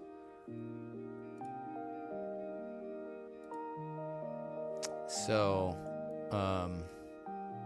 oh, this mask isn't even that soft. The edge is like, yeah, I could probably get. All right, I'm gonna make a new mask because I could probably really get like a super soft mask on here. And that should help things too. So I'm gonna make another mask. Steady Astro Fame. So this is a free tool from Steady Astro to manually draw masks. So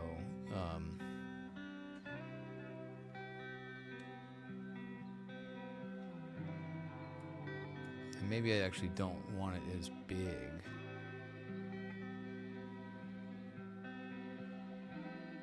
Oh, whoops, hold on. That was ugly.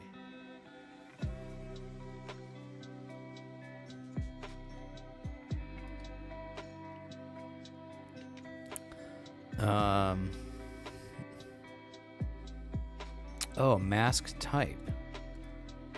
Blue. Oh, okay. And I'm gonna just blur the heck out of it. So, okay, now I'm just masking blue.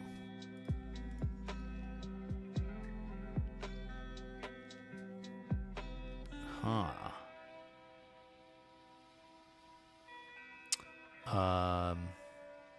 I wonder. So there's like almost nothing that you can see in there. So I'm wondering if that's gonna do. I don't think that's gonna do what I want to do. We'll try it though.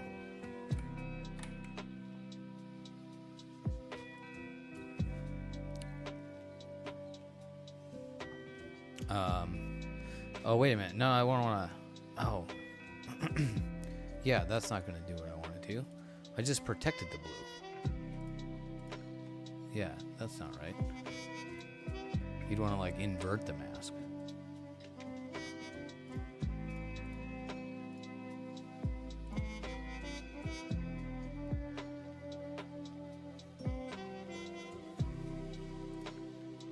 Yeah, there may be another way to do this. But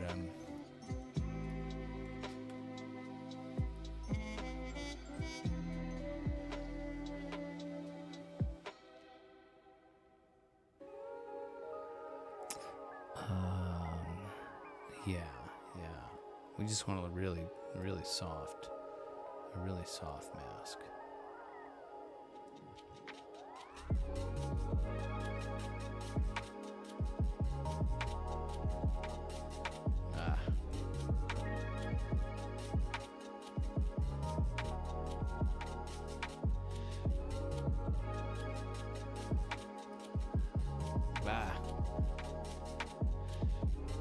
This tool is a little bit funky to use.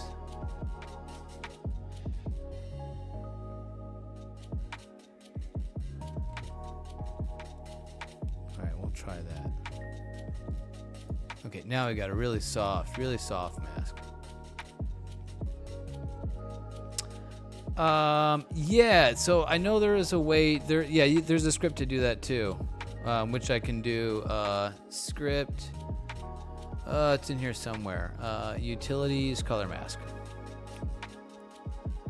So, yeah, so there's ways to make color masks. There's scripts for that.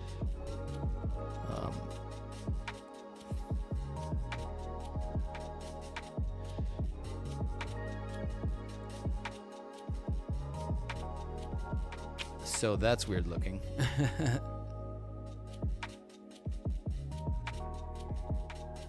But yeah, perhaps that is an area to play with, to look at. So, okay, but for now, I just made a nice, really soft mask, and we're gonna try. We're just gonna keep going down the path we've been going down here.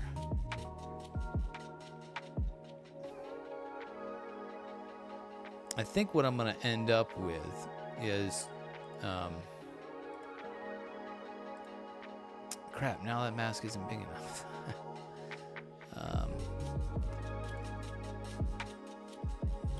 Well, all right, I'm just gonna keep going down this path. Actually, maybe it's really just kind of those two that I wanted to reduce. Maybe over here also. Yeah, this one was pretty bloomy. Well, am I gonna crop that one out? Yeah, I'll just crop that out also. But actually, I could remove. I could still remove them. We'll try. We'll keep going with this workflow. And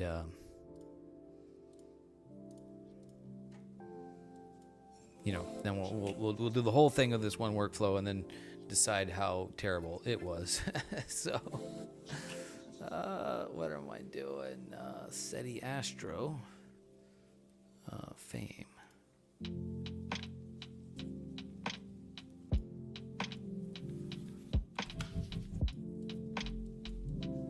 So, like this area.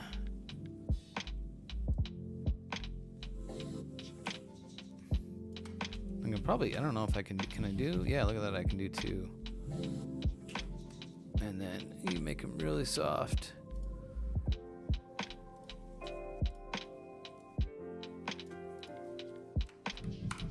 And then we'll run the gradient correction tool again.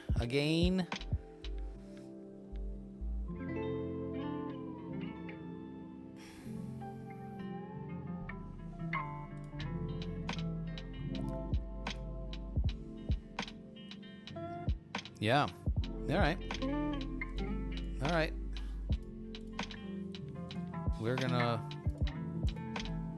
Now we'll proceed to process this image. And then we'll compare it to the first process on it and see what we think. Might look ugly in these spots, but we're gonna try, and we'll see. Okay, so I kind of forget about where I'm at on it. Let's see, multi-scale, the flux calibration and the gradient corrections. Okay, so now we need color calibration. For that, we do spectrophotometric color calibration. And my filters, I'm just selecting batter, R, G, and B, even though I didn't have filters. And I need a piece of background, a sample of background for the background neutralization. And that's probably okay.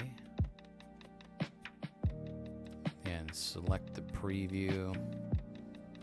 Okay, and run. Give that a run.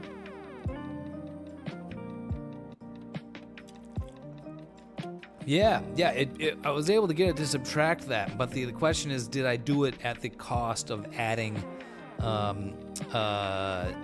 some artifacts from? Yeah, there's a little bit of weird artifacts in here. It's sort of a little bit overcorrected. So I think I can still work with this. So the overall background might look a little bit, less than ideal. But maybe the overall image will be improved. So, and there's still going to be, a bit of this blooming around all the bright stars because, but we're experimenting here.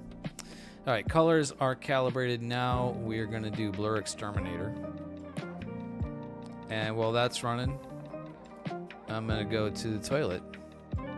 So I will BRB, and I'm going to run a Twitch ad so we can disable pre-roll ads. Be right back.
Okay, we're back.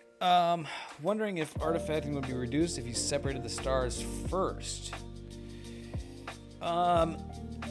Perhaps. I'm not gonna pretend like I know everything, but my understanding of the way this tool, the gradient, this new multi-scale gradient correction tool works, is that it's looking at like a background model from a database. So the stars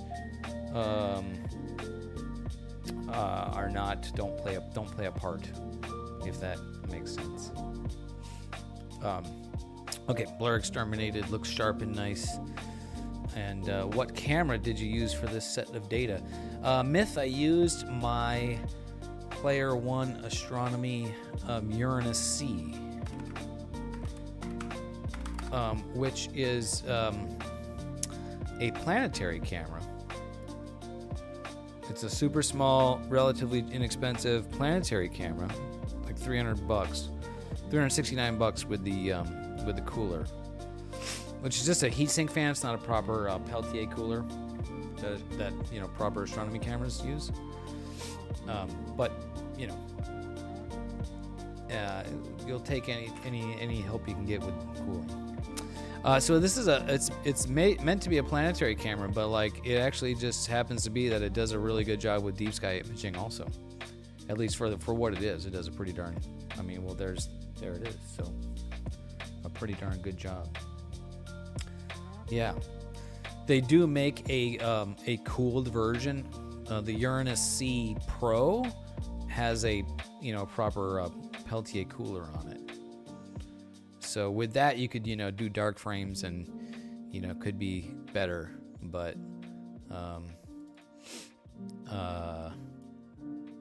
and if I was starting over, if I was starting with the idea of shooting deep sky, I probably would have gone for that camera. But I wasn't. I was like, oh, I'm just going to do planetary imaging. And then I got that, and it took like 2 images of planets. And then I'm like, okay, now it's time for deep sky. So CWO ASI 183 MC Pro. Yeah. Okay. I don't know ZWO's camera lines. But yeah, I'm sure that's going to be great. Yeah. I'm sure that's going to be great. Any proper, cooled camera. A color camera is going to be, easier to use for starting out. But the mono cameras are really, they're undoubtedly going to be, the best. So make of that what you will. Okay, we've removed the stars, and now we will exterminate the noise.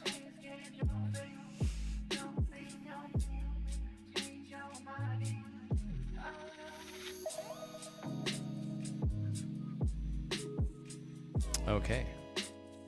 So yeah, you can still see these blue blobs here are the star blooms, which is not it's not too bad. And so some of the artifacts on here, you can see there's some like green and stuff. So I can get rid of that with SCNR. SCNR, remove that green. Using a monocam, I'd have to use specific filters. Yes. Yeah. So it's a lot more complicated because to get an RGB image, you have to shoot 3 pictures. You have to shoot RG and B. And then people usually shoot aluminum. So 4 filters. So you have to shoot 4 images to get a colored picture. But they're just so much more sensitive to light, and they're like 4 times more sensitive because each pixel is doing with an RGB camera that's 20 megapixels. Each pixel is really only like a fourth because it's only each pixel is only doing each pixel has to do RG and B, red, blue, and green. So each pixel is really like divided into a third, I guess, right? So that's the probably oversimplified way of describing it. Yeah. Trying to talk yourself into the Minicam 8. Yeah. So the Minicam 8 uses the same image sensor that I have right now. But they have a mono version. It's got the built-in filter wheel. I mean, that's going to take a lot of gift subs. So, but no, I should stick with what I have. I mean, no, I'll probably end up buying it.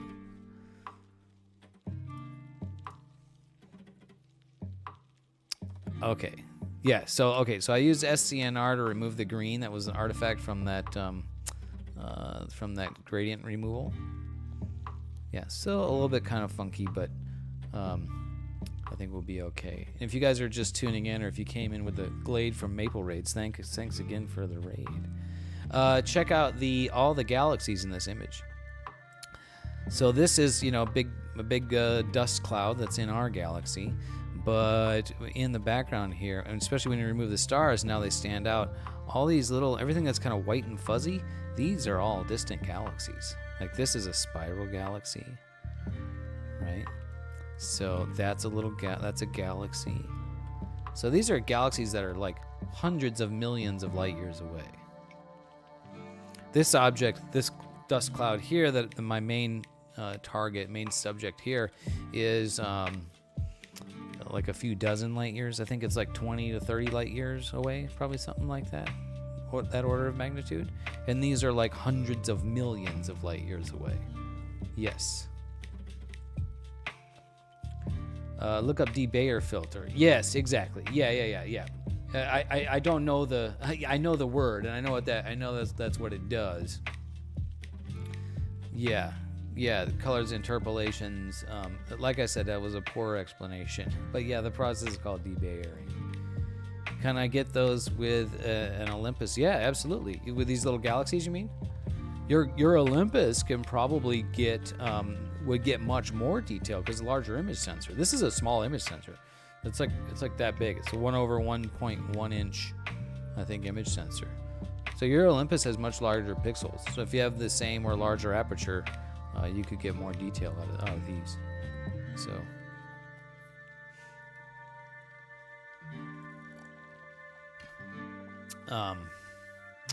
Okie dokie. So we've removed the noise. Oh, he's pumped now. Yeah, brother. We can do it. Now, I think the real difference maker for why the faint light of these galaxies are showing up is because I shot this from a dark sky site. So this was shot from like a Bortle 1, like basically the darkest skies you can get. So yeah, you really need any type of light pollution, and these are gone. Yeah, you're not gonna get much detail in there. So yeah. Oh no. Well, the Andromeda Galaxy, is quite bright, so you can definitely get that. Yeah. So I mean, you'll need focal length to be able to get these, but this is also pretty modest focal length. On your Olympus, this is the equivalent of like probably a 300 millimeter lens. So you do. Oh, cool. Right on. If you have a really dark area, then what you need are clear skies, and a lot of us have been having a problem with that lately. So probably not B1. Yeah. Well, I mean, I probably exaggerate a bit, but I'm sure the darker the skies, the better. But I seriously doubt you'd be able to get that in the definitely not in the big city light pollution like here on my balcony. There you go. Okay. Right. Yeah, that's long. Yeah, the equivalent of full frame of this focal length is about 455. So yeah, 800 is like that. So tracking gets tricky. Yep, the longer the focal length, the harder. You'll need guiding. I guide. These are auto guided also. So. Okay, noise has been exterminated. Let's make this non-linear.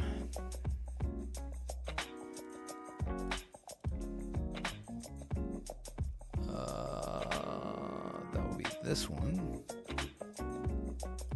We will histogram stretch it. Oops.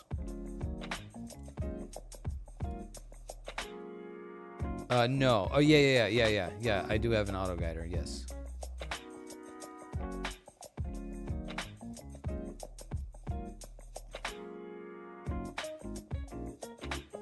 No, definitely not dumb questions. Yeah. I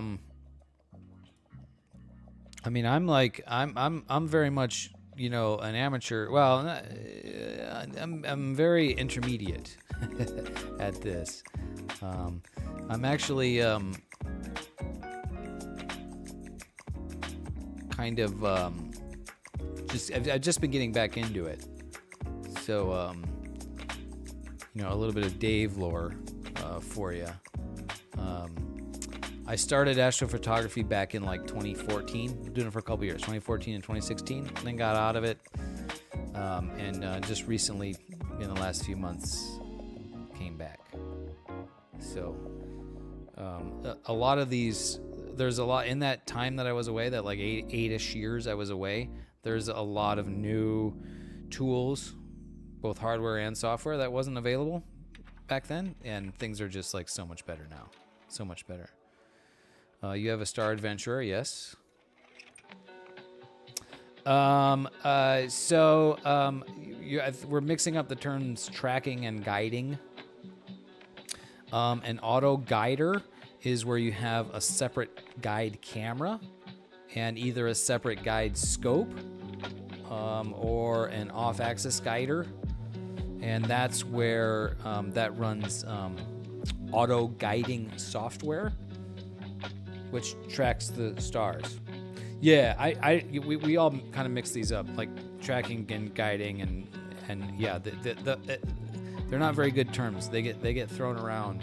It's not your fault. It's not your fault. So just kind of try to match the brightness of these two images. Yeah, that's probably pretty close. So,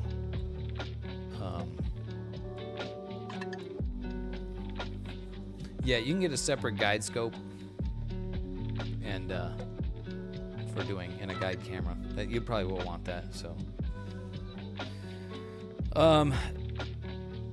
So yeah, the way I would use the terms,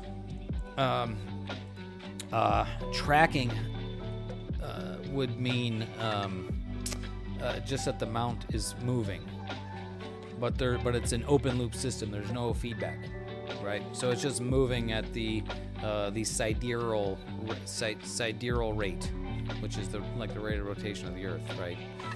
And then when you're guiding or auto guiding, that is sending data. That is running software, PhD, and that is measuring the relative motion of the stars in the frame, and then sending data to the mount to either speed up or slow down to keep the star from drifting.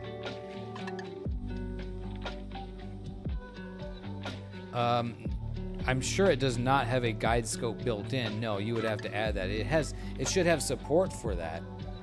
You either connect the camera to the mount or you connect the camera to the computer. The way most people are doing it these days is you connect the mount to the computer and then the camera to the computer, yeah. Okay. Yeah. Yeah. Look up. So you'll need the software called PhD, which I can show you on my. I can show you on. Yeah. It's such a rabbit hole, brother. It's such a freaking rabbit hole. So this is PhD. This is the auto guiding software. And it's complaining that it's sitting here indoors with a lens cap on, so it's not gonna see any stars. But this is the software that does the guiding. So.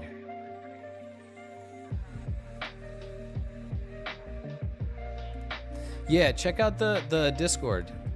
If you got questions and you want links and stuff, yeah, we're kind of getting the Discord channel going, and yeah, so happy to share, answer questions, post links and stuff in there. Equipment suggestions or whatever. All right, let's see.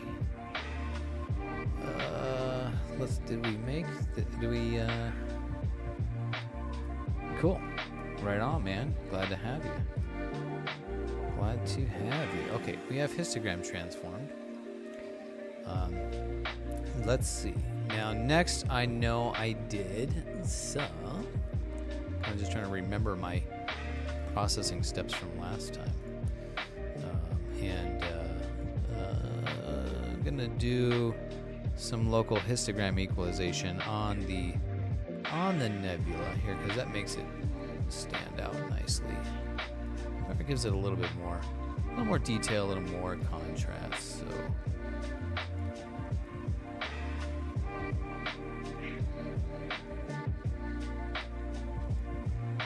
something like that.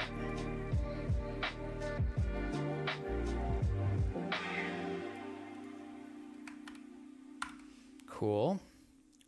So then we do local histogram equalization. And I can turn on the preview. Whoops. Not that. You want to do it on the image, not on the mask. And a value of 100 is usually too high. So a value of 30, this actually just kind of makes everything a little bit brighter. Makes everything pop out a bit. So that's, yeah, that's good. And this is definitely not going to be my last time processing this image. It's going to be probably going to be several reprocesses. So, cool. Okay, get rid of that. Don't need that. Close that. Hide that. Close that. Then we go do some curves. And I'm just trying to bring up make the nebula a bit brighter with, hopefully without bringing too much of the background and the background noise in there.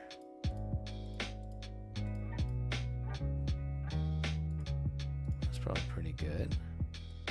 It's a little bit better. Yeah.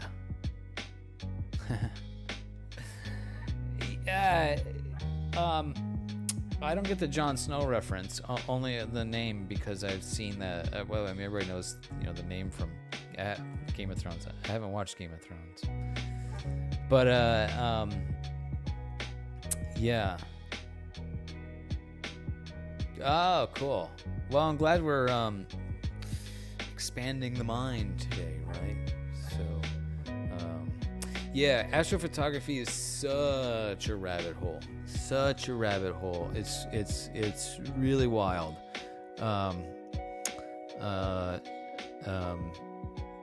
Yeah, and I like a lot of things I just kind of barely know how to just sort of get it working. That's definitely the case with like PhD and the auto guiding and stuff. And then there's like deep dives into how to get the most out of it and stuff. And I kind of just get it working and then go, okay, now on to the next thing, So,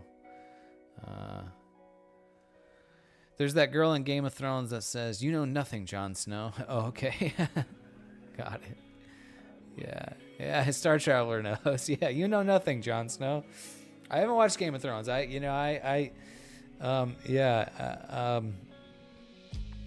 guess I have to. Cool. Yeah. Yeah, fortunately there's plenty of YouTube tutorials for this stuff. So, you're far from the only one that will be, sort of new to this astrophotography journey. But yeah. Yeah. Auto guiding made a huge difference in my images. Before I started it, I was doing 60-second exposures, and I thought they were consistent, but then when I evaluated them more closely, I realized that I was having to throw away like maybe as much as 30% of them, because there would be a little bit of star trailing. So, but with the auto guider, and usually it's pretty much just like default settings, just running it. Now I get consistent 5-minute exposures, and it works perfectly every single time with no, you did 60-second exposures, yeah. So I'm able to do 5-minute exposures, and they're perfect every single time. So, yeah.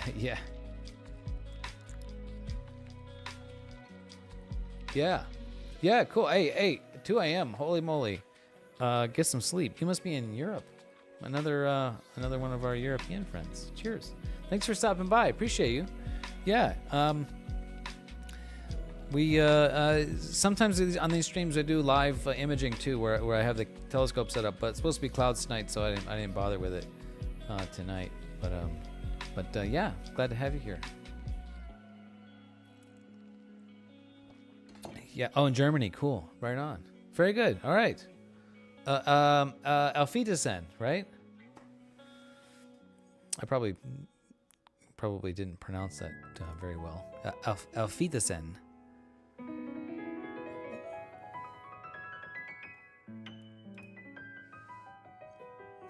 Cool. All right. Appreciate you. I appreciate you.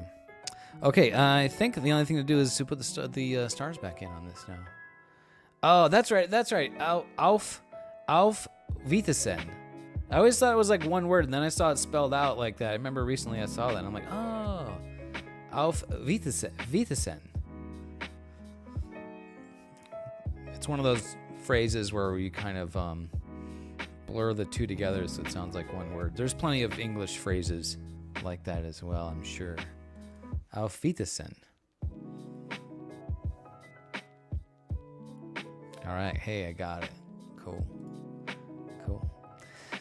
Yeah, I think the only thing I want to do now is add the stars, but I need to stretch these stars. Yes, all right, have a good night. Have a good night. Thanks for being here. I use SETI Astro's star stretch. And I think I did 3.5.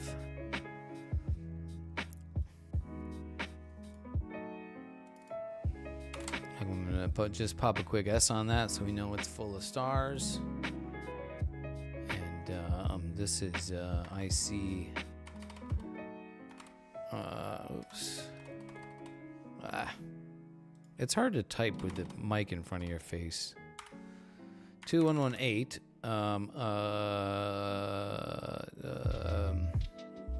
B. Because I already had one open with that name. Then we use Pixel Math to combine them. IC2118B, comma S, comma OP underscore screen.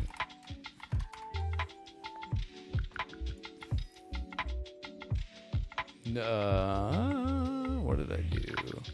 Oh, that's a capital S. Accidentally the cap locks key.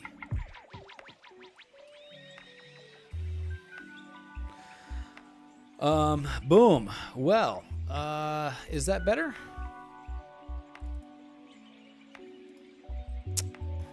I can see these artifacts, but I know where to look. This is much better, because this is like overpowering the image. Now it's reduced, but there's a bit of like, I bet you can't even see this on the compression on the stream, but there's sort of a ringing from the mask here, but it's not bad, and so.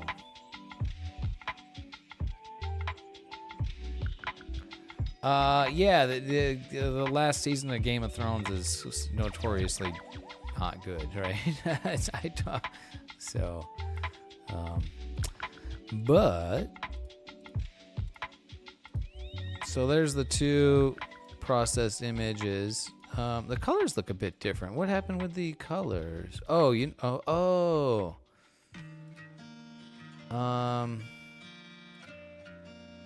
I used SCNR on this one, so I wonder if that kind of murdered the colors a little bit. It's looking kind of brown versus this one is kind of blue. Yeah, maybe I didn't want to do that.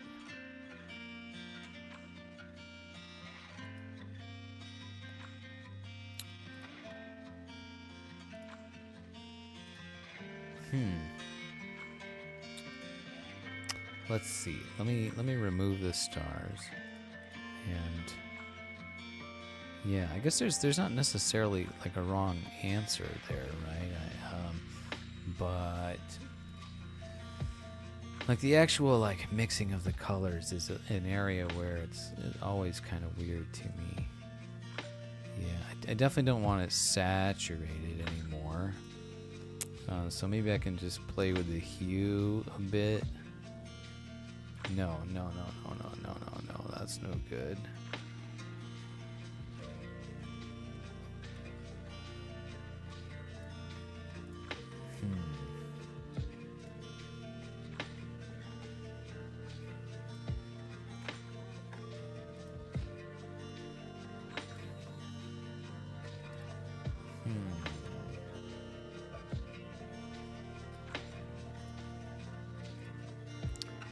No, yeah, I don't know.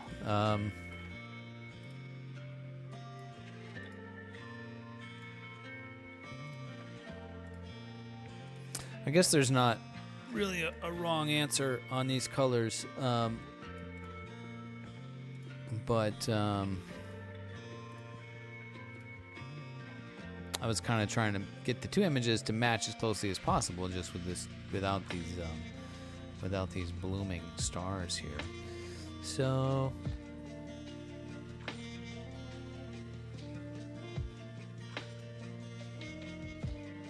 this one that I've brought out a lot more in the background. So this one is yeah, the first one's a lot darker. So I kind of crushed the background on this one a bit more. So I think I want that. I think there's a little bit too much. So we're gonna go back to the curves and try to just do RGB and try to just bring down the darks a bit.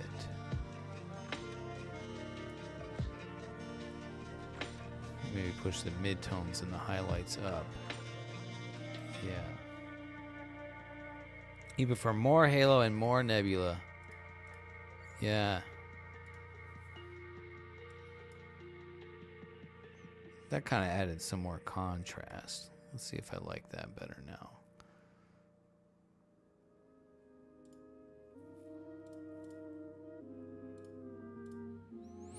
I like the colors on this one better. Yeah, I think it's just because I used SCNR on here, because there's kind of like a magenta hue to it. Let's see, was it the SCNR that did that? Yeah, probably.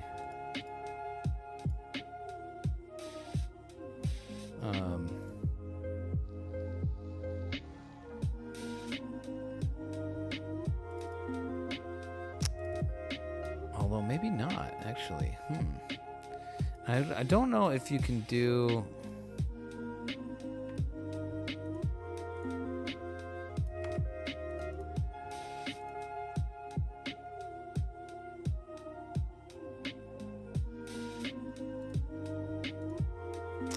Oh, that's kind of weird. Yeah, I guess you can't go back and just delete that one step. Alright, I'm gonna do this though. I'm gonna start over on that. And my gradient subtraction could have also done it. Okay, let's do this. We're gonna make a... Okay, I gotta make a clone.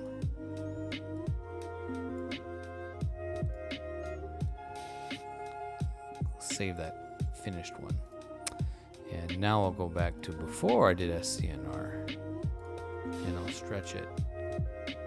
And we'll redo everything that I did. Or at least get it to a certain step to see if it looks like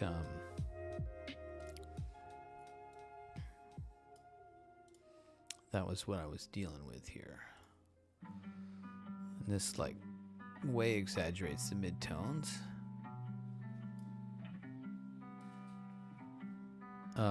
Maybe not actually. Once I stretch it, yeah, I guess it's just the two different gradient. Whoops.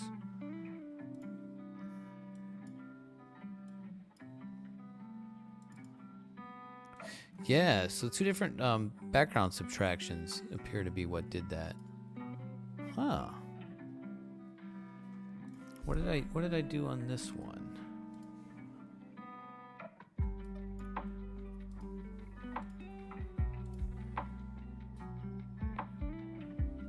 Oh, I use multi-scale gradient correction.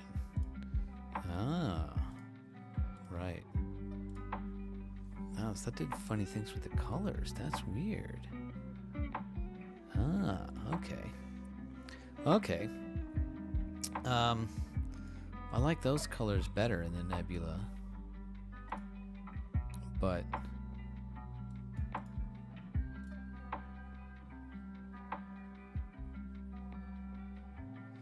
well, in any case, we got a couple of different takes on this image now. And I'm probably going to revisit this several times. Because there's some specific processing, I think, for this type of object that I don't know how to do or I haven't done. But I think it's time to save this and move on, because I do have one more object that I shot last night. I'm just gonna call this _2, and we'll check these later. So all these images, I try to post them in the Discord server. So if you guys want to check the Discord, happy to share them in there. And I should do data sets also. Someone remind me on that. Okay, I've got another one to stack. And this one we did, this one I imaged from the city, and it was kind of okay. But now I have it from the dark side. And this also did some weird stuff on me. Something was going on with the mount last night. Well, I'm not sure what was going on. It was supposed to slew to another target. It did not.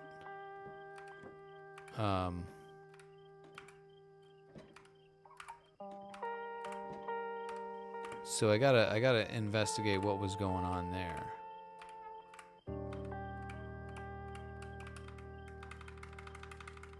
So I didn't get a whole lot of data on the Seagull Nebula, but we're gonna try it. Yeah, we'll just do that. I got 22 exposures.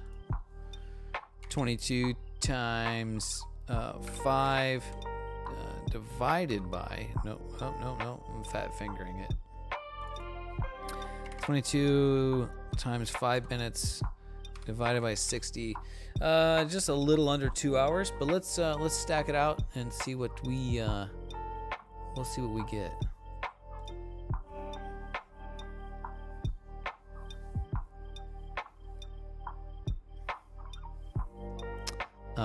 All my calibration frames are the same. We will add light frames. And this is the Seagull Nebula.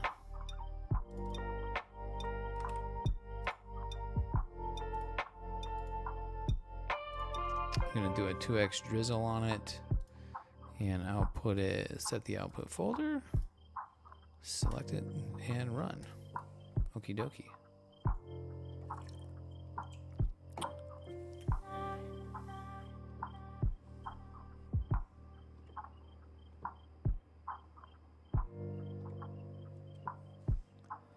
And we'll stack this image. And while that's happening, I'm gonna take another short break, use the restroom, and maybe grab a snack, because it's getting on supper time here, but I can, maybe I'll have a snack and then keep going. I definitely want to process this image, do at least a quick process on it. So I'll be right back.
All right. Stacking away here. Almost done. I had a problem last night. I did something weird. It was supposed to slew to another target, and it didn't. And I'm not sure what was going on. But then I when I got home, I plugged the telescope back in, and then I tried to slew it to do flat frames, which you don't really need to do. But and then it was like going super slow.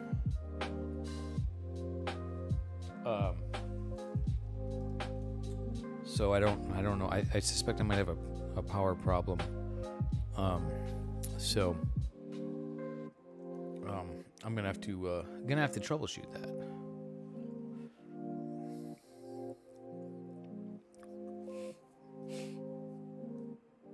And okay, it's finished stacking. Holy crap! There's a lot of stars in this field. And for some reason, it failed the astrometric solution. That's this thing has been like the image solver script has just been like. Oh, I think I wait.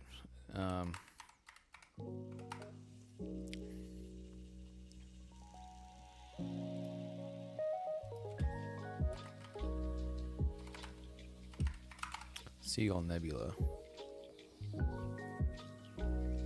Not found. SCA3O.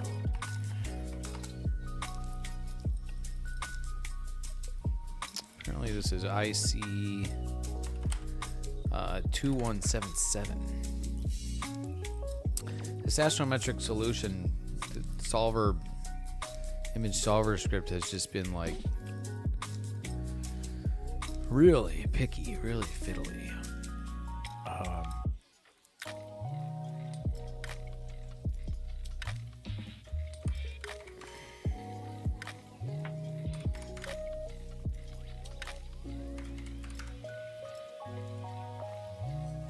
Try it again here. We're having issues with that the other night. Well, sometimes it works fine, other times it just has a real hard time.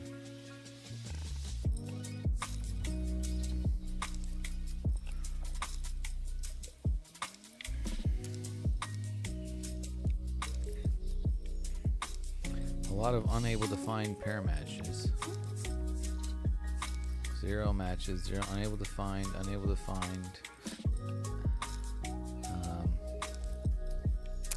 Okay.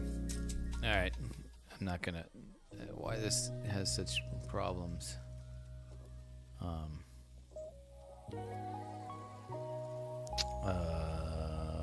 Yeah. Let's see. One idea.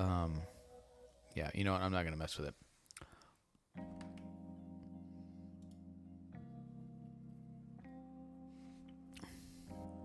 We're just gonna push through.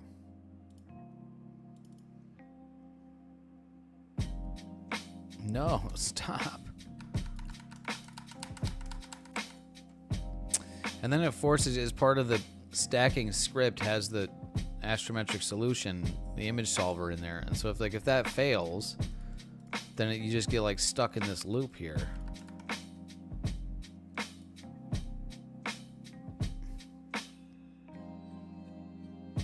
Cancel. And it wants to run again. Like, no, stop. Abort.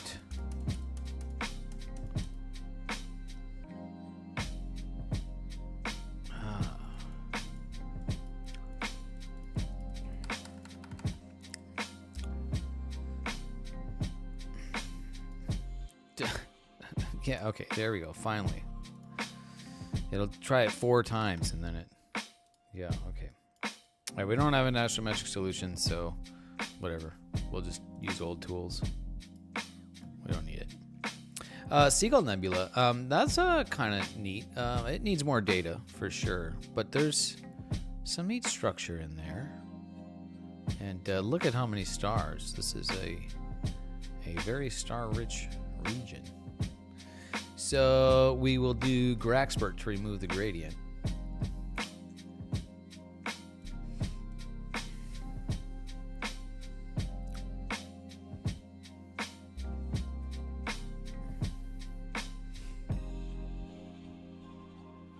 And that removes some nebulosity. That's kind of a bummer.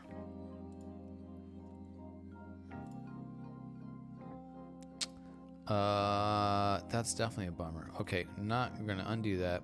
We'll try the gradient correction. Oh, you know what? We'll try SETI Astro script. That was working pretty good the other night. Script SETI Astro automatic DBE, automatic dynamic background extraction. We'll run this.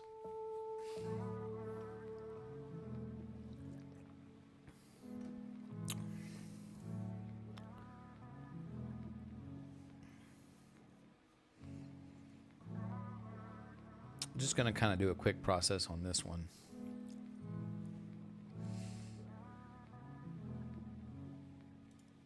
Okay. Take a look at the background. This removes some nebulosity too, I think. Some pink. Yeah. Yeah, that's not cool. Huh, this image is proving to be somewhat tricky. All right, we'll try the gradient correction tool next. So we got, for these gradient removals, I really just try I just kind of like try different tools and see which one works best. And it's a little bit different on every image, right? So Graxpert and SETI Astro's tools both removed some nebulosity, which we definitely don't want. So now I'm trying the gradient correction tool, which was relatively new to PixInsight. I think that was introduced in the previous version or something like that. And this tool is trickier to use. There's a bunch of sliders. I don't mess with the sliders. I just mess with them a little bit. This also appeared to maybe remove some nebulosity, but I think this one's better. Yeah, this is okay. Maybe it removes some of it in there. We'll go with this one. I think that's the best one so far. So now we need to calibrate colors, or background neutralize and calibrate colors. Hard to find background in this image because there's so many stars. We'll go for like, we can get like a little bit here, like a narrow passage. Oh, there we go. It's just a narrow passage there. And now I'll do background neutralization, preview, and yep, run that. Okay, and then I'll use the old school color calibration tool. And the only thing you do is select that background preview. And for most of my images, this tool works fine. Now we can do a linked auto stretch, and yeah, colors look fine. That's fine with me. That's fine with me. Now Blur X.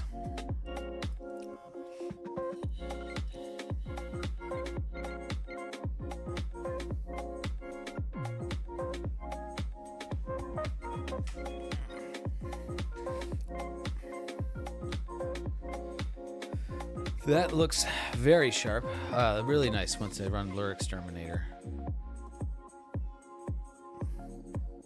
A bit less on the bloominess of the stars. These may just not be quite as bright, or the night got a little bit clearer later on. This was shooting this later in the night, in the evening. That looks cool. All right, now let's Star X. Get the stars out. Only it's under 2 hours of data on this. Not ideal. But we'll have to hope for clear skies next month. I can shoot both of these targets again. At least get another few hours of data on them. Okay, that is a lot of stars that were removed. And that's there's definitely some really cool structure in there.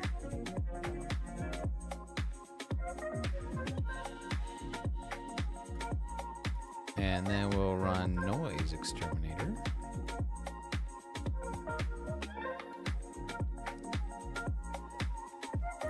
I'm gonna pop up for some more water while that's running.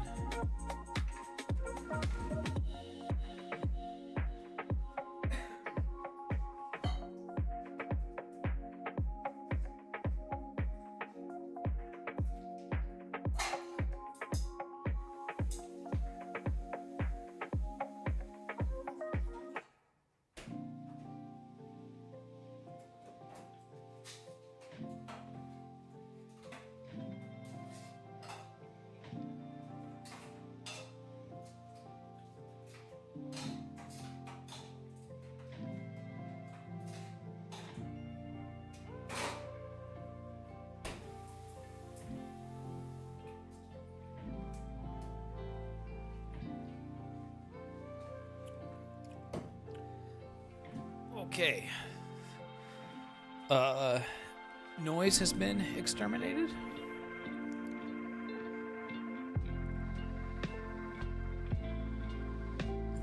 Looking pretty good.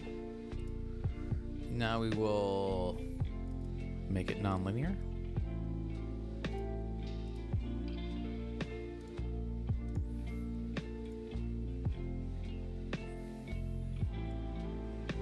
Bring that background darkness up here.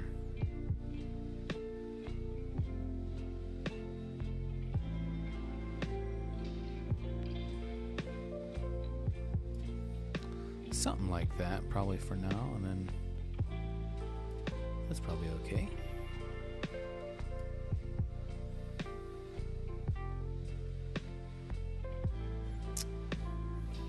Looks interesting. It's really bloomy around these stars here, which was how it was that night. There's a really bright spot up here. That's interesting. Let's go ahead and we need to now make a mask. We'll make a range selection mask to pull in the brighter areas of the nebula. Nice smooth mask, and then we'll use local histogram equalization. Sort of make those details pop out a little bit better. That's the before, that's the after. And I'm just kind of just doing a quick go through at this here.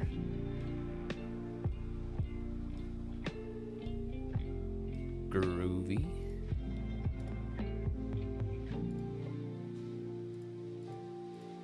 That looks pretty good. Get rid of that.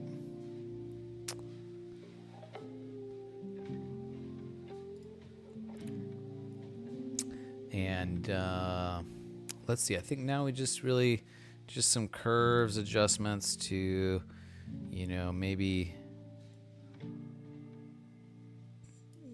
a little bit more contrast. Should make the nebula a bit brighter, and then we'll just push the saturation up. I don't want to try to do too much with this image because it's, you know, not a lot of data and, you know, not very clear night, right? So I think we'll go with that. That's kind of neat. And when I put the stars back in, I think the background will start to look a lot neater. So we'll run SETI Astro's Star Stretch script. I'll go 3.5 on the amount, and I'll do SCNR to remove the green. And now there are varying shades of orange and blue, which is what stars should be. And I'll just copy that and then use pixel math to combine them back together.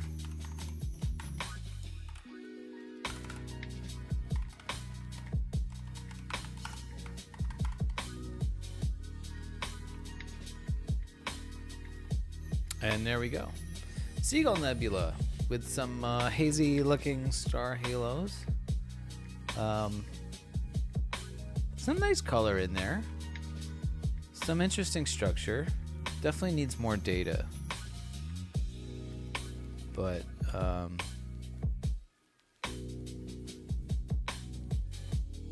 pretty nice nonetheless. Pretty nice. This was with just a UV IR filter, so no no additional nebula filter or anything. So just, I really like the star colors. The star colors look really nice. So I wonder if, let me actually, I'm gonna run SCNR on here and remove the green. And then, since I did that on the stars, and then do that image without. Yeah, I think that's a little bit better. It's a bit more, yeah, kind of better colors. So, very colorful image. Yeah, I really like the star field, the star colors, and then the nebula in here. That's cool. That's another one to have. I'm glad that I shot that. Okay, let's save that, and then I think I'm gonna wrap this one up and get some dinner because I'm getting pretty hungry. It's my supper time. I did eat a little bit before the stream. I learned the hard way a while ago to make sure and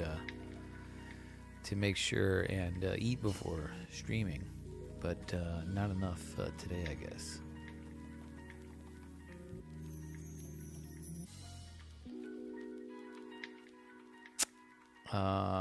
Oh, I do. Yeah. So, okay. So I shot this one from the light pollution, and we can compare those real quick. This was,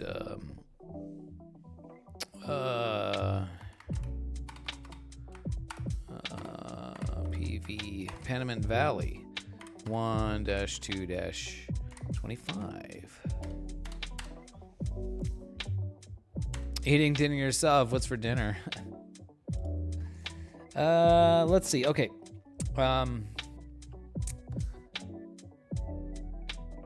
Where's my... Oh, okay. So here is... Yeah, look at that. Okay.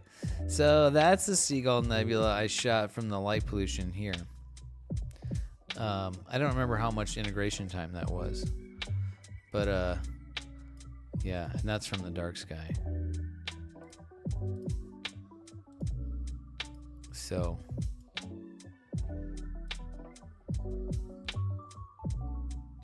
yeah, obviously you can see how much more interesting that looks without the filter.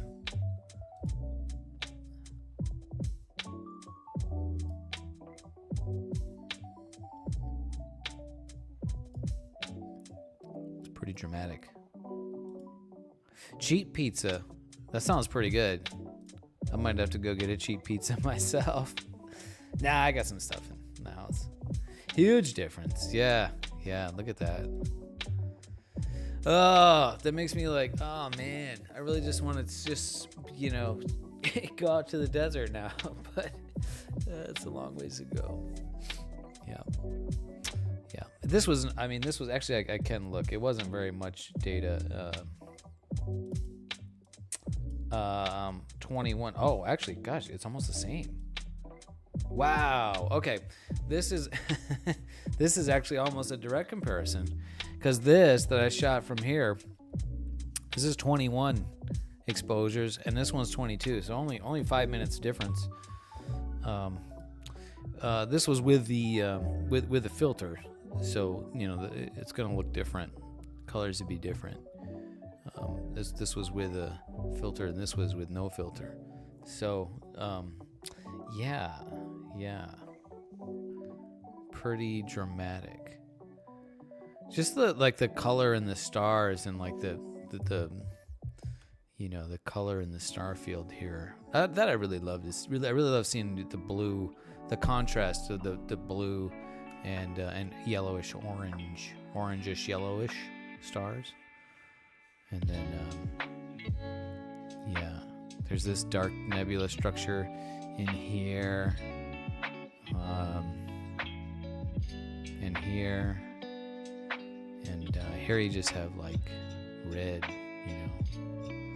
So I mean, that's to be expected. You know, with the filter, even without the light pollution, the filter blocks a lot of the light, so you need more exposure time to have, you know, the same kind of thing. So the red is much more pleasing in the new image. The reddish pink versus this like blood red. Yeah.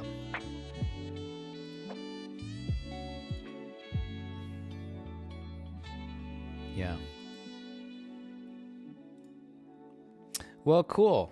That's what I got from last night.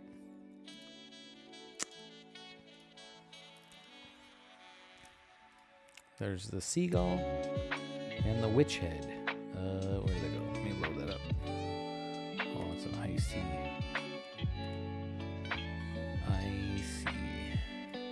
Yeah, new image. Yeah. So, Witch Head Nebula and the Seagull Nebula. Pretty neato, pretty cool. You know, not quite what I was hoping to get, but glad to get something, considering how poor the night was looking. I was very, very glad to get something out of the night. So, yeah. Pretty fun. I'm gonna post these right now in the Discord. So if you're not on the Discord, maybe I'll post the link to the Discord. Whoops, that's not it. Ignore that. Sorry. I thought I had it on the clipboard. I copied something else. Good thing I didn't paste my password in there. Join the Discord if you're not in the Discord. How cold was it? You know, it wasn't too bad. It was like maybe in the 40s, mid 40s.